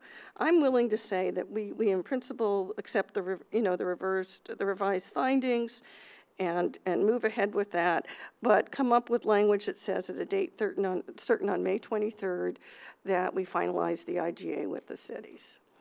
I don't see any other way out of this. I know the preference of folks of our cities would be to not do anything right now, but have 2 weeks, to really finalize this language. But I think Commissioner Fisher's solution right now at this point in time is the best one, and it's the best I've heard in years. And please, let's just move ahead with something of that sort today. Can we combine both of these if we so choose, or do we have to address them separately? Or do we just change the language or table the IGA and maybe make a motion for number 2 that we will adopt it in principle contingent upon an IGA being finalized May 23rd? What do you think, Mr. Madcore? How much have I You want to treat them separately. Okay. You want the findings, ideally, you would like the findings to be adopted after the parties have come to an agreement on the IGA itself. Signed. It doesn't have to necessarily be signed by everybody. You could say today, we will adopt this IGA, the final one that's in front of you, with some minor edits, and leave it to the cities to see if they want to sign on and still have that cross-reference. You risk the fact that the cities might not sign on because there might be some language in there that they want to change. That is an option available to you. You certainly could say, in concept, in theory, the terms here are acceptable to the board, and that you will endorse them in concept, bump both issues, the findings and the IGA, to a date certain on the 23rd in the morning. Hopefully, within that time period, all the issues will be resolved with the IGA. There'll be one version and one version only that originates out of my office and nobody else's. And that at that particular point, the cities, it sounds like they will be meeting in the interim. The cities will have an opportunity to sign on. We will also be able to include the effectiveness language that Chair Bernard proposed today, so everybody has the very same version of the document. We'll be able to get that out this afternoon. Everybody has the same version of the document, and they'll have it for the next 5, 6, 7, 8, 9, 10 days, and then we'll get that IGA wrapped up, and then you can do the findings. The findings are the important aspect here. The IGA is a voluntary agreement between the parties. The findings are going to be what's subject to an appeal, and that's the area that I'm concerned we want that as tight as possible. We can't have it referencing a unsigned, unenforceable, nebulous document that has no force and effect at the time of the adoption of the findings. So that's our concern. So for me, I just want to add before Ken gets on, it also says to the cities, sign on. We've done a lot to address your concerns. You tell us that there's just a few minor things that are not going to change in substance the IGA. Let's get it done. And on the 23rd, we have a signing ceremony here at the county or at the cities, wherever they want to do it. I don't care if it's on the moon, but short of tattooing this on my forehead, which I'm against tattooing, I think it's been pretty transparent that we've been working together. I was concerned at some point that we'd been spending. I was sitting in Stephen's office one day, and I'm in there saying, let's change this, and I thought, well, who am I negotiating with?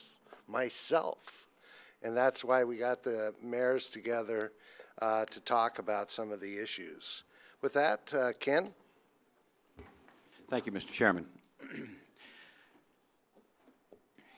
We could go down the rabbit hole of legal technicalities from now till what freezes over. But I want to get back to the human aspect of it. This is people's lives. This is people's dreams. and people are having to make some sacrifice on what their ideal dream was. And I really want to commend Mr. Adams in particular. I know how passionate he was with the Stafford Compromise as an example. I particularly know because I live in a situation that's probably going to be very similar to yours. I'm just outside the city limits of Oregon City, and I am in the path of future urbanization. And I know that my lifestyle will be affected as a result of that.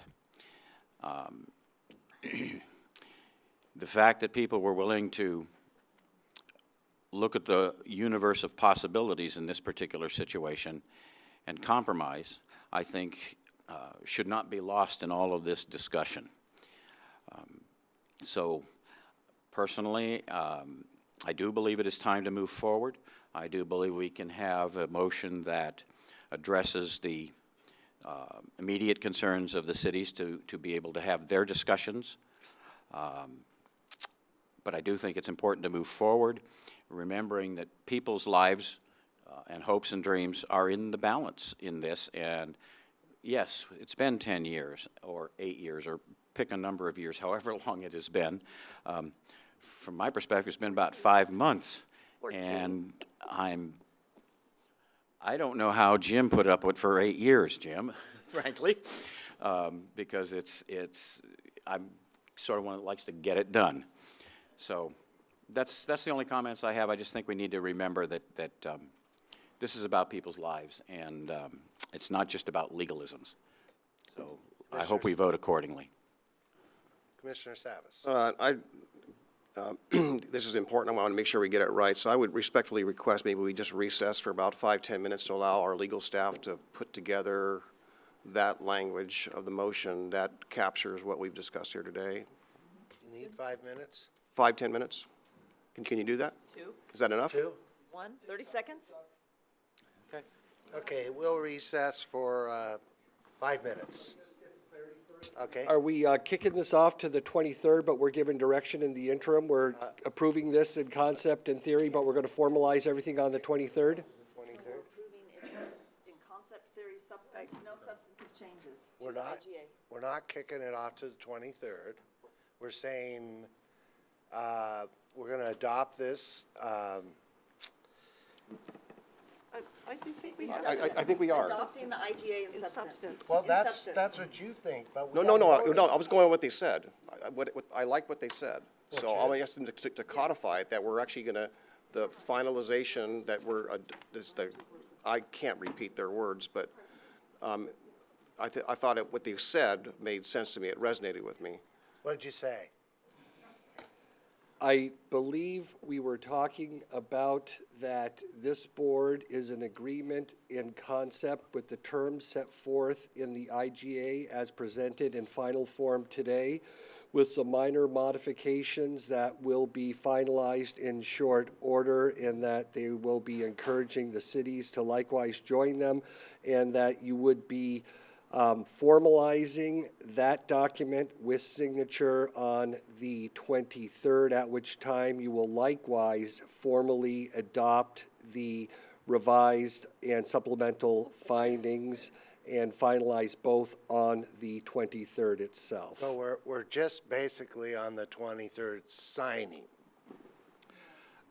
You would be voting and approving on, you'd be finalizing everything at that particular So time. in other words, we're extending it to the 23rd. That's what I was trying to avoid, but, you know, it doesn't sound like we're going to be able to do that, so. But we'll close the public portion and put this as an item for the 23rd. Well, we need to vote to ratify it in concept. Right. Today. Yeah, we'll vote to ratify it in concept today. So we can recess, let them craft it. Yep. And So you got that? We're going to vote in concept today and ratify it on the 23rd. Yeah. Right. Oh, well, okay. And by the way, we're referencing the very last one.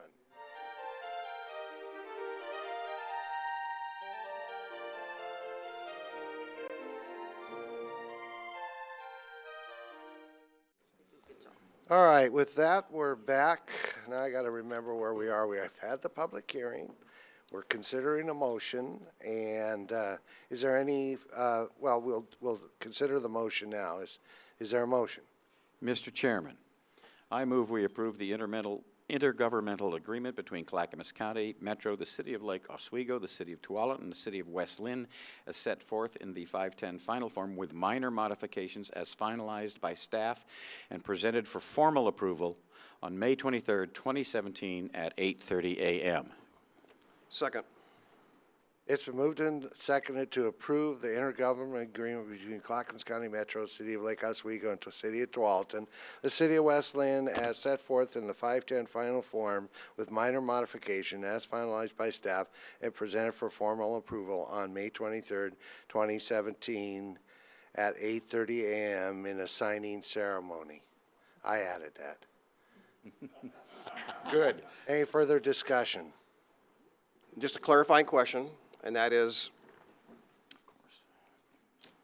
should the, and I asked this before, but I just want to make it on record, that the, should we not have an IGA, or approval of an IGA, then we're not going to have approval of the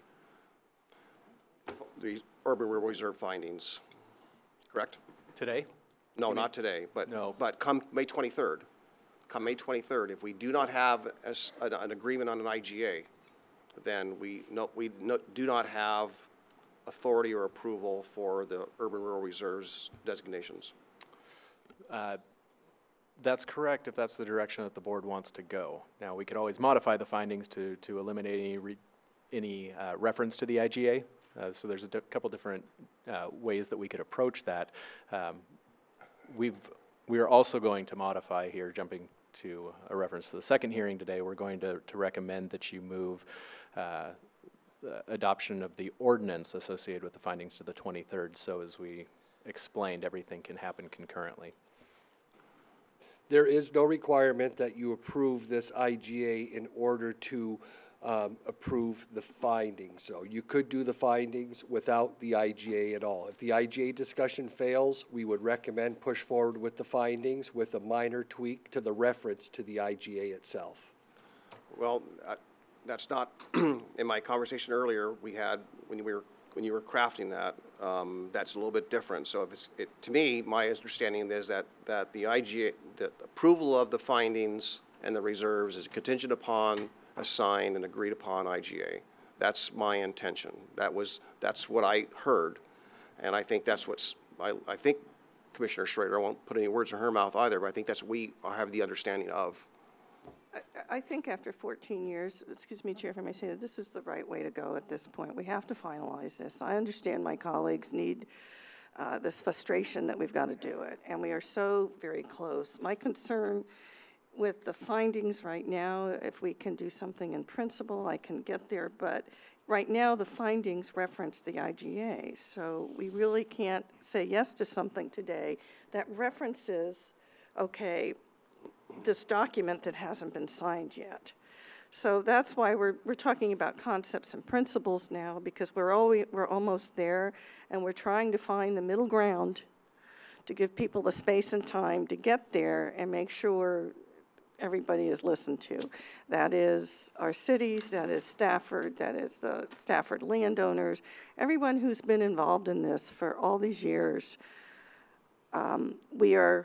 We're being Solomon, or we're trying to be wise about this to finalize it. So that's, colleagues, I think we're all on the same page with this. So when we get to the next item, we can better clarify that, correct? Correct. So that, you said, is your intention. That may not be mine or other commissioners. Totally understand My that. intention is to resolve the reserves, God willing, with an IGA. But we have to resolve the reserves. I think the incentive here is we will resolve the reserves. Hopefully, we will have an IGA that we all agree on. That's the intention. I want to resolve the reserves, but I think that we have to be careful with the timing. That's all we're talking about here is timing. Right. Okay. So any further discussion? All those in favor say aye. Aye. Opposed? Abstaining? Hearing none, motion carries 5-0. On the IGA. On the IGA. The next item is adoption of an ordinance. Don? Yes, yes, Mr. Chair. Of course, this is consideration of adoption of an ordinance to accept the revised findings that affirm the designation of urban and rural reserves in the metro region in response to the remand by the Oregon Court of Appeals and the Oregon Land Conservation and Development Commission. And we have Mr. Nate Boderman here to discuss this item with you, and it is scheduled for public hearing. So, right That's ahead. correct. That's correct. Good morning again. This is part 2 of our proceeding this morning. Staff is presenting to you an ordinance for your approval. The ordinance is necessary to accept the revised findings that support the designation of urban and rural reserves in the metro region. The findings before you are responsive to the remand by the Oregon Court of Appeals and the Oregon Land Conservation and Development Commission. According to the state reserve rules, Metro and the county need to adopt a joint set of findings. Metro formally adopted the set of findings that are substantially similar to what's before you in your packet on April 13th, 2017.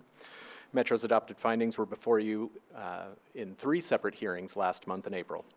On April 26th, the board voted 5-0 to direct staff to draft an ordinance adopting the findings and to add a reference to the intergovernmental agreement between the county, Metro, and the 3 cities we've been discussing this morning, as evidence that the Stafford area can be served by urban-level public facilities and services efficiently and cost-effectively as is required by state law.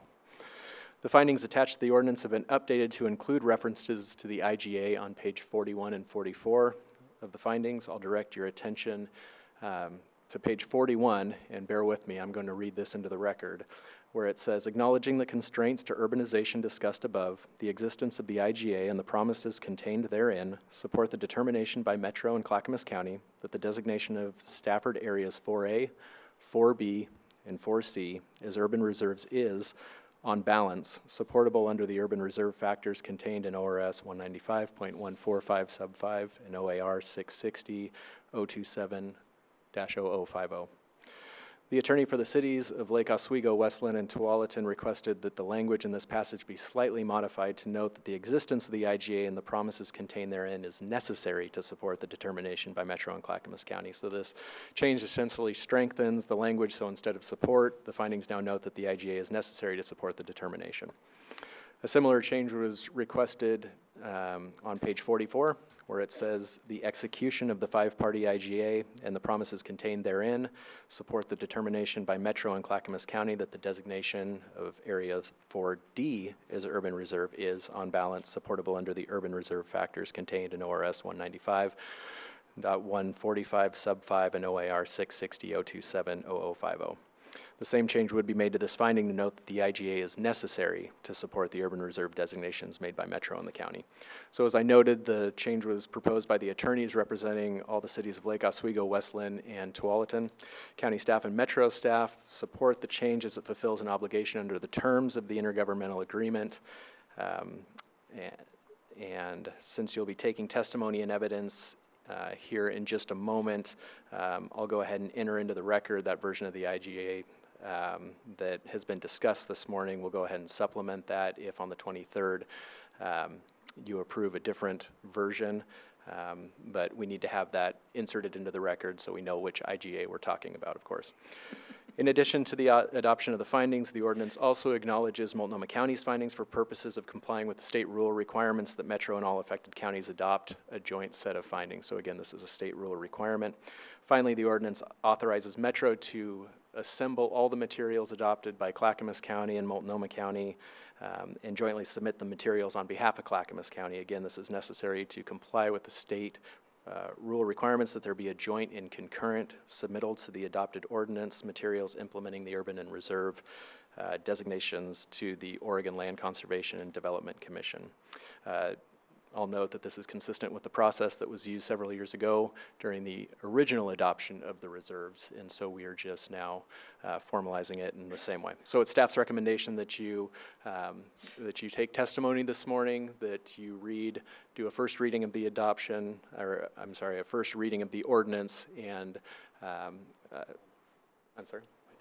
by title only, and then move to consider adoption of the ordinance at the May 23rd special meeting. So my question is, right now, specifically, the findings specifically identify a IGA in two spots, really. And so as long as the IGA is signed, there's no reason to make any changes to the ordinance that we're talking about today. If the IGA is not agreed upon by all the cities, then we would have to amend the ordinance and take out those two references. That's correct. We'd recommend that we go back in, adopt a new ordinance, adopting new findings that eliminated that reference to the intergovernmental agreement. And it also kind of contracts us to agree if the IGA is signed, then we will also sign and we will pass this ordinance. I don't know if I'd go that far to characterize it in that way, but it certainly would be inconsistent with the findings that you adopt. Okay. All right. Any questions of Nate? All right. We'll move on to the public portion of this hearing. Open the public portion. Now, I've got some people who want to testify on one or both. Some people who have left already. So I'm going to try. Russ, did you want to testify on this, man? Okay. Jeff? Okay. Jay Minor left. Oh, there. That's not Jay. Chip? I don't. Chip was left too. Okay. Dave Adams? He also left. David Marks, did you want to testify on this portion? Okay. Les Poole, he's gone. Boy, this is going pretty quick. Bill Market. And last one, Jeff. Jeff, you should talk. No.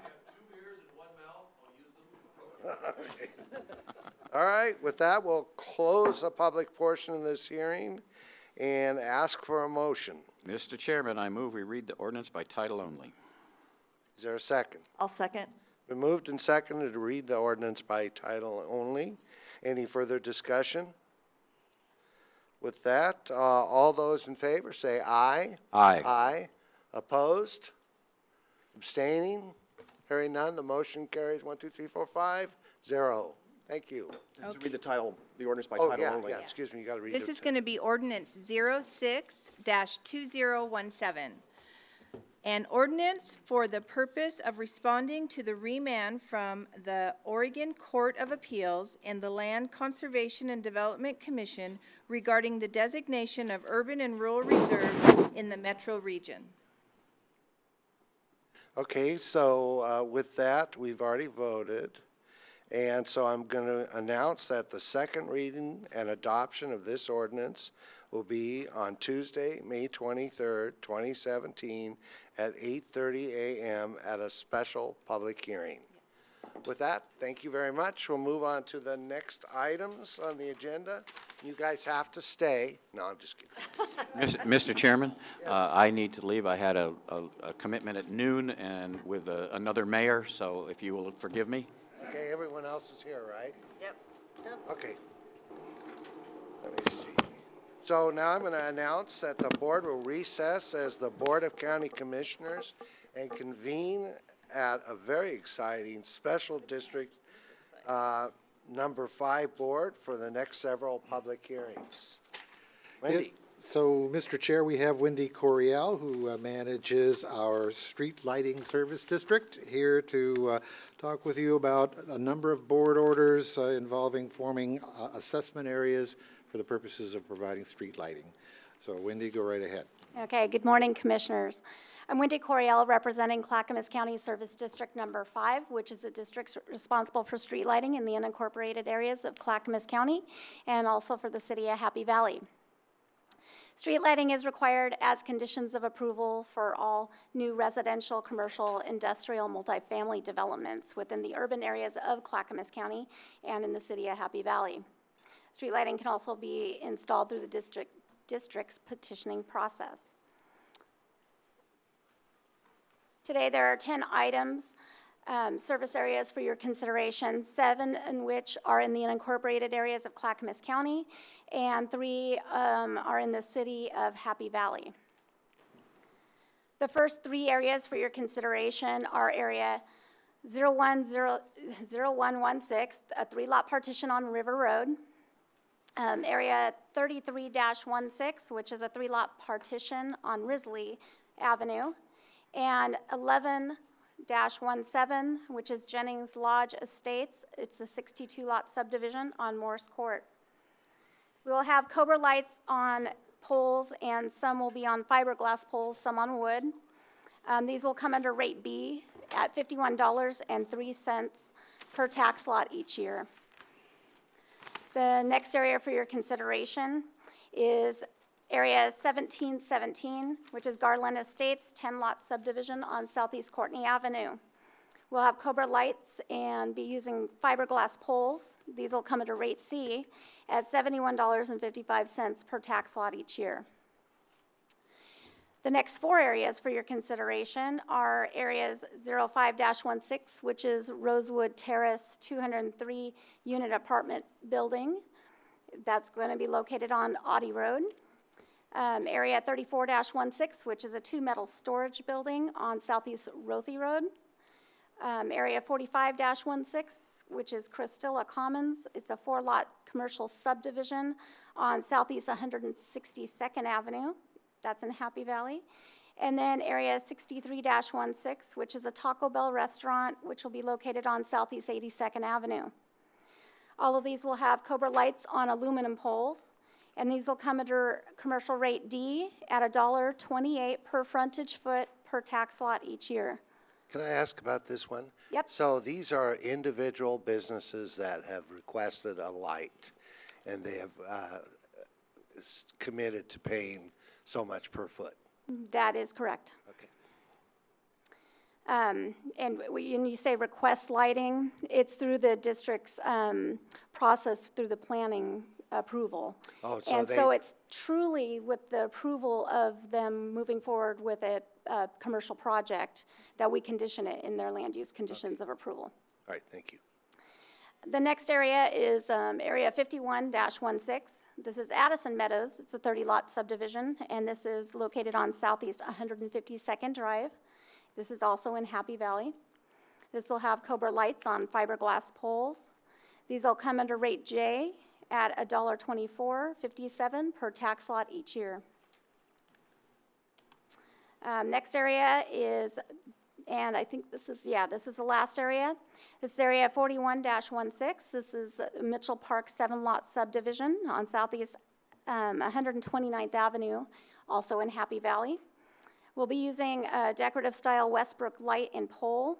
These will come at a rate W at $250 per tax lot each year. There are no remonstrances received for any of these areas, and that concludes my presentation. I'd be happy to answer any questions that you may have. Any questions? I should have worn my sunglasses for this illuminating event, but I forgot them. We had them yesterday. Yeah, that's right. So I'll open the public hearing and ask if anyone would like to testify on these 10 assessment areas. Keep the crowd down. One at a time. One at a time. Yeah, one at a time. Okay, we'll close the public hearing and I'll entertain a motion. I move we approve the board orders for the 10 assessment areas within Clackamas County Service District Number 5 as presented today. Second. Moved and seconded to approve the board order for the 10 assessment areas within Clackamas County Service District Number 5 as presented. Any further discussion? All those in favor say aye. Aye.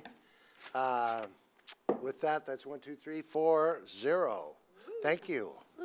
And I just want to add, yesterday we started lighting McLaughlin Boulevard, and you know, there's a lot of people that worked really hard, along with the businesses who agreed to pay additional taxes to light McLaughlin Boulevard. And I look forward to them lighting up. It's been, well, McLaughlin, I heard yesterday, has never been lit all the way down, and so this is a big deal. And next they'll be, right now it's on the west side, and next will be on the east side, and that'll make a tremendous difference. A lot of people are excited because lighting not only increases safety while you're driving, but it also decreases crime. So good job. We hope to expand your work in the future and light up Clackamas County where appropriate. Thank you, Thank you. Commissioner Bernard. All right. So I'll announce that the board will adjourn as the Service District Number 5 Board and reconvene as the Board of County Commissioners for the remaining meeting, and ask the clerk to read the consent agenda by title only. Okay, today's consent agenda. Under Health, Housing, and Human Services, we have approval of the final 2017-2021 Housing and Community Development Consolidated Plan and proposed 2017 Action Plan, authorization to sign grant award documents with the U.S. Department of Housing and Urban Development for Continuum of Care Program funds, approval of Amendment Number 1 of the intra-agency agreement with Clackamas County Health Centers Division to provide shared services, approval of a professional, technical, and personal services agreement with Mental Health Association of Oregon for peer support services in collaboration with Clackamas County Sheriff's Office, Behavioral Health Unit, and Riverstone. Approval of Amendment Number 2 to the Professional Services Agreement with Comp Health Locum Tenens for temporary physician staff. Approval of a grant agreement with the U.S. Department of Housing and Urban Development Supportive Housing Programs for the Housing Our Heroes project. Under Finance, approval of Amendment Number 1 to the agreement documents with Piper Jaffray and Company for financial services.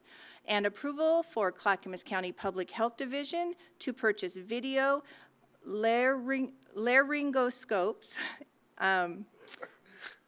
from Physio Control, Inc. Technology Services, approval to enter into a service level agreement with the North Clackamas School District for dark fiber network. And our development agency granting a permanent right-of-way easement for road purposes and a permanent public utility easement. That concludes today's consent agenda. Any questions? Any item you wish to remove? With that, I'll entertain a motion. I move we approve the consent agenda. Second. Moved and second to approve the consent agenda. Any further discussion? All those in favor say aye. Aye. Opposed? Hearing none, motion carries 4-0. The next item is County Administrator updates. Thank you, Mr. Chair, and I realize that the hour is late. And, you know, ordinarily I spend this time providing good news about good things going on with the county. But what I have to share with you today, and it is important that I share it with you today, is news that's not so happy or good news. It's news about county employees, because we had 4 great county employees that we have lost over the past few months, and I wanted to talk about each of them with you this afternoon and honor their work and their contribution to the county. The first is Tony Puckett, who passed away on December 27th of 2016. Tony worked for Community Corrections as a human services assistant. She began her career with Clackamas County in 2008. Tony was an outstanding county employee. She loved her job and had a love for life that was contagious to everyone she met. Her heart was as big as her smile. She was smart, funny, and loved by all of her coworkers. She was known by the staff that she worked with as Mother Hen, and was always ready and willing to help when needed. Next, I'd like to honor Raymond Scott East, who passed away on January 1st of this year. Scott worked in the Building Codes Division. He was a structural mechanical inspector, hired originally in 1995, and he worked continuously for the division for more than 21 years. He was a gentle soul who cared very much for his customers and coworkers. He had a reputation for being thorough, flexible, and helpful. And Scott went out of his way to help others. He was highly respected in both the inspection and construction industries. During his off time, he loved to fish for salmon and steelhead here locally, but also in Alaska and Canada. He also enjoyed crabbing, clamming, hunting, and he loved the great outdoors. He is survived by his wife Sharon and their 2 adult children, Robbie and Rachel. On January 4th, Kim Sticka passed away. Kim joined the district attorney's office as an office specialist in 2015, and she was promoted to legal secretary in 2016. Her supervisor has said that Kim was an outstanding employee. Not only did she possess all of the knowledge and ability to do a great job, but she was clearly very passionate about her work and serving the families in our community. Kim enjoyed time with family and friends and was an avid Oregon Ducks football fan. During one of the games, she had an opportunity to meet her favorite player, Marcus Mariota, the Oregon quarterback and 2014 Heisman Trophy winner. And then just a few weeks ago, Michael Trent passed away. Sadly, Michael passed just shortly, within days following his retirement from the county.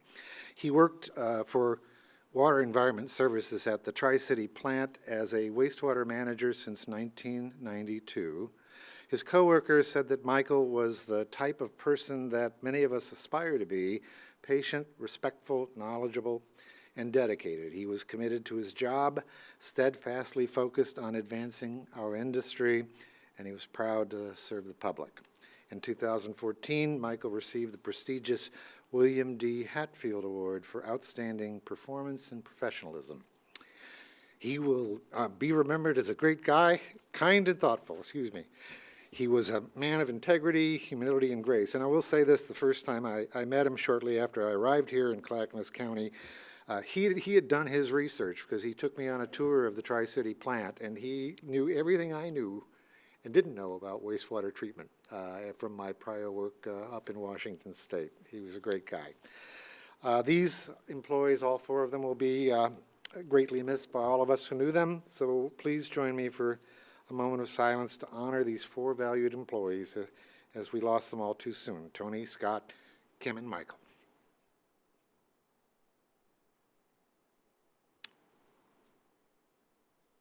Thank you. All right, with that, we'll move on to Commissioner Communication, and Commissioner Schrader, you're up. Great. Well, I had a lot going on this week, actually. I spoke to the League of Women Voters Saturday morning as they were having their state meeting in Wilsonville, Oregon. I attended the Association of Oregon Counties C3 Summit, which really dealt with how do we keep mentally ill folks out of our jail system. And I did notice today that we actually approved on our consent agenda peer support services in collaboration with the Clackamas County Sheriff's Office, Behavioral Health Unit, and Riverstone's clinicians working with the Behavioral Health Unit. So we are actually working very hard already with our Sheriff's Office and our mental health practitioners to make that happen and make sure that people get the treatment they need and don't end up in jail. I know that Commissioner Fisher was with me there as well, and I think it was a really great, I hope you say a few more words about that. Attended MPAC last night, where we are reviewing the Regional Transportation Plan. Had an update on the Willamette Falls Heritage Initiative, where we are still working to get whole sections of the river, including the falls and the locks, designated as a National Heritage Site. That is still in process and still cooking along. Our County Export Summit at the Abernathy Center under the auspice of Economic Development is happening, let's see, I want to say Wednesday at the Abernathy Center from 7:30 to 9:30 p.m. And the last thing I want to mention is something was a great honor I had Saturday morning as well. And I have been appointed by the 304th Air Force Rescue Squadron, their honorary commander. And I wanted to tell folks a little bit about that rescue squadron. They're Air Force Reserve. Their function, they're a synchronized team to organize, to train, and equip airmen to save lives, aid the injured, recover material, and return others with honor.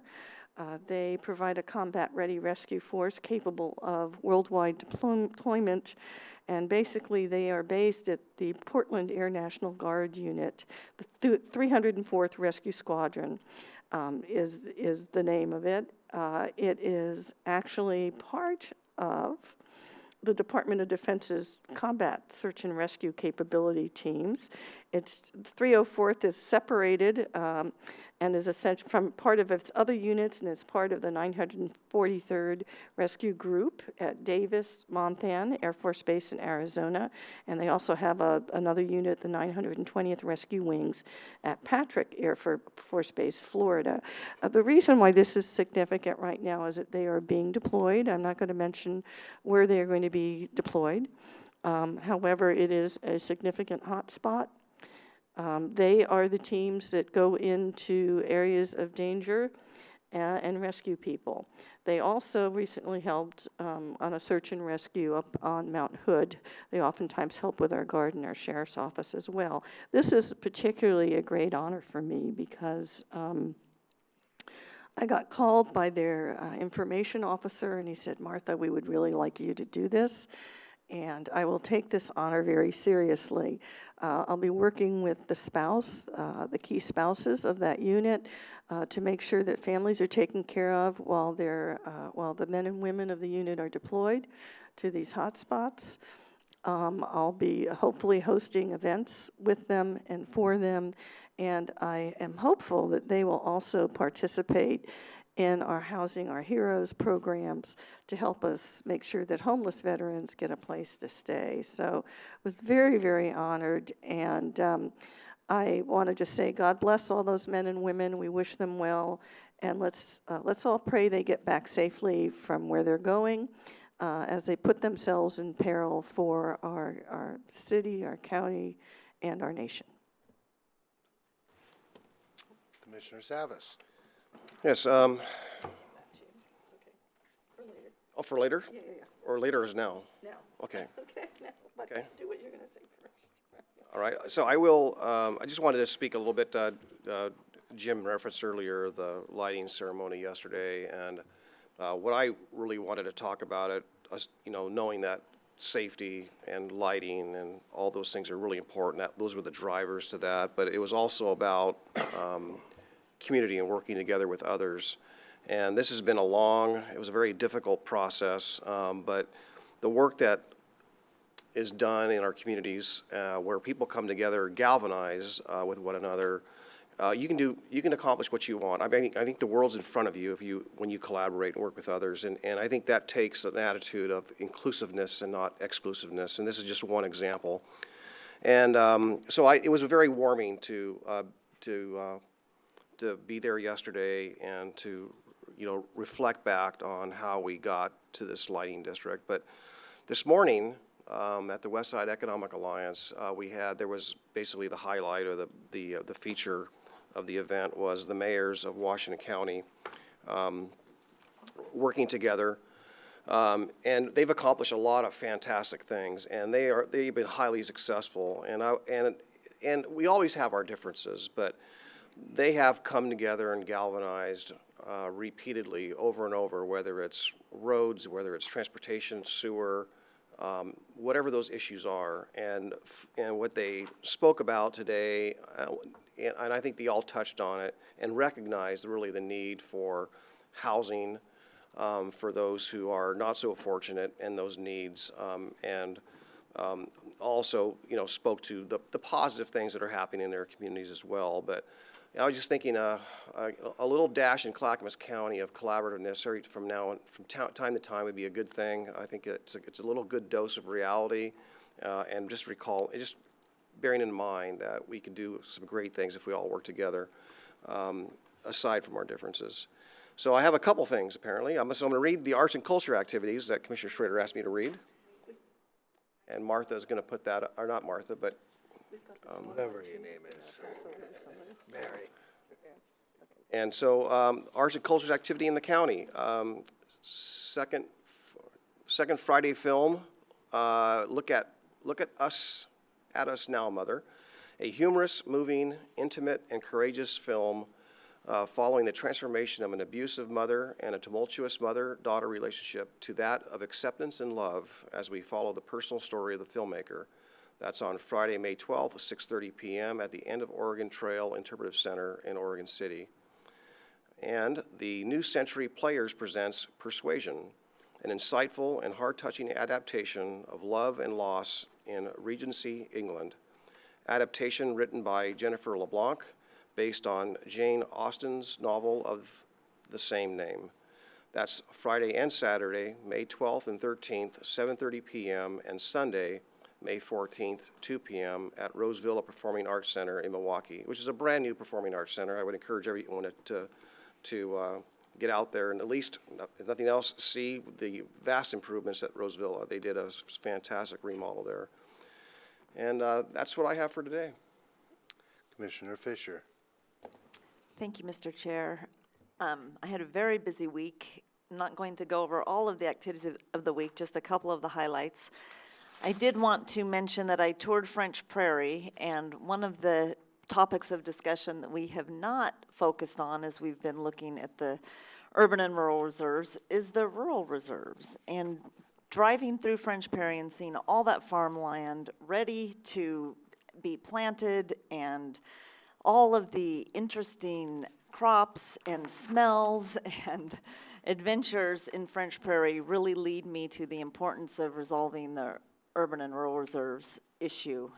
We don't spend enough time talking about, or at least in my time here, talking about the importance of the rural reserves. Really came home to me.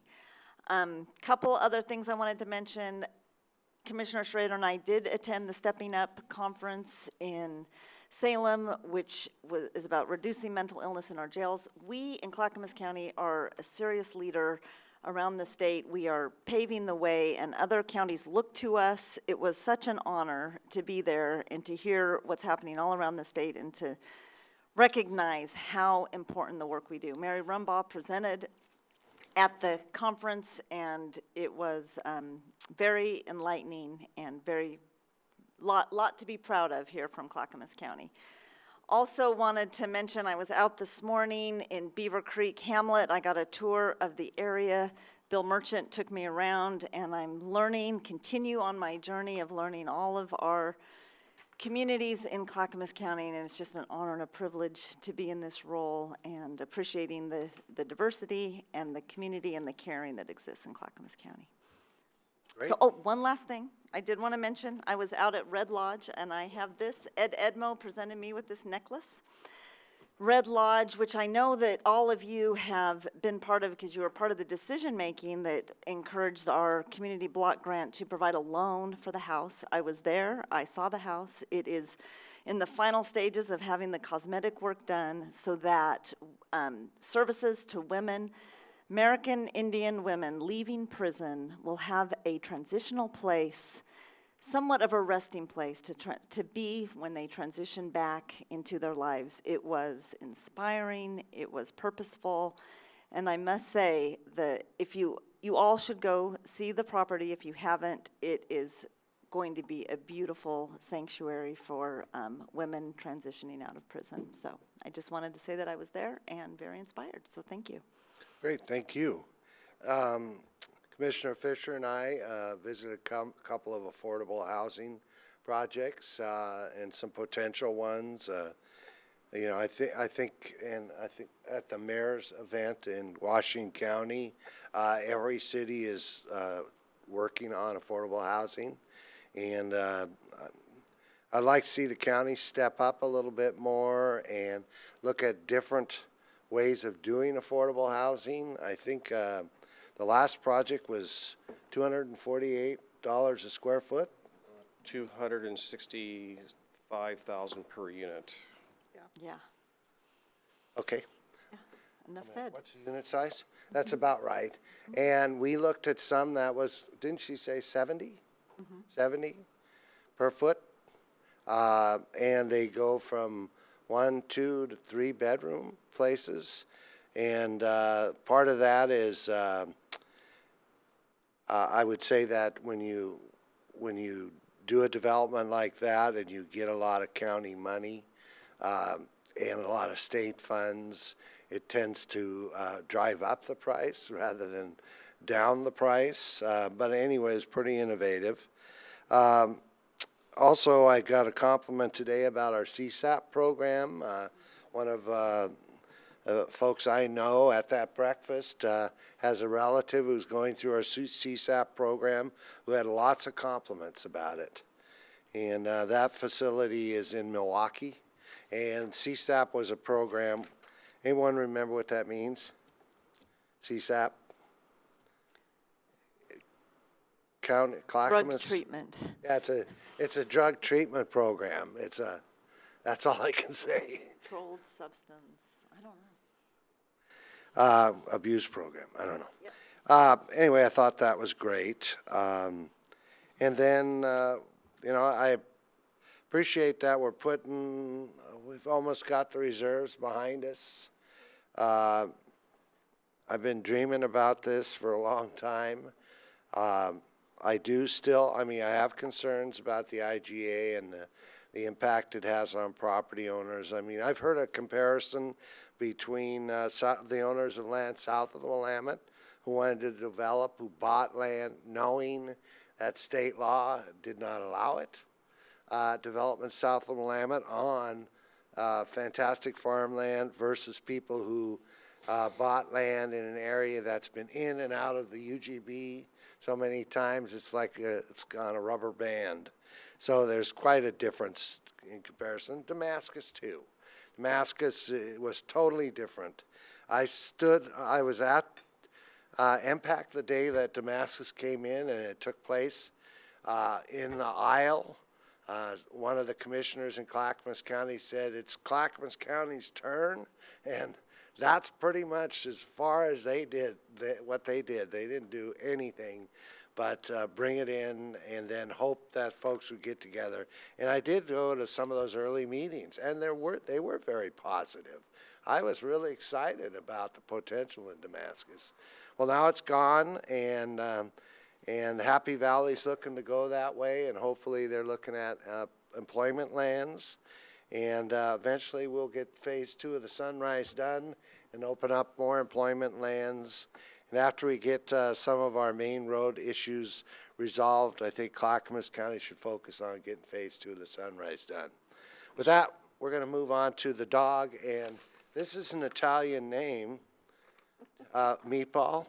Yep. What is it? Polpetta. Polpetta. So this is Polpetta, which means meatball in Italian. His age is your guess, and he still acts like a puppy at times. This handsome pit bull is playful and easygoing, but not too rowdy. Although he already seems to know a few basic commands, taking an obedience class would certainly help him learn so much more. He gets along with everyone and could be called a social butterfly. Lively, smart, friendly, young, and hopeful. For more information about Polpetta,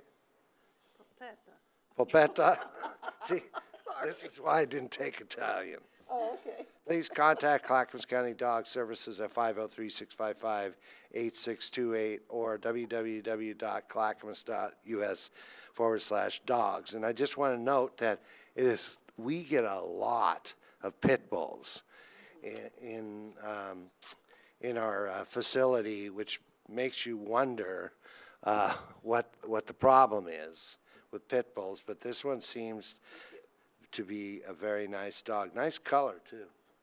Anyway, with that, we'll adjourn the meeting, and thank you very much.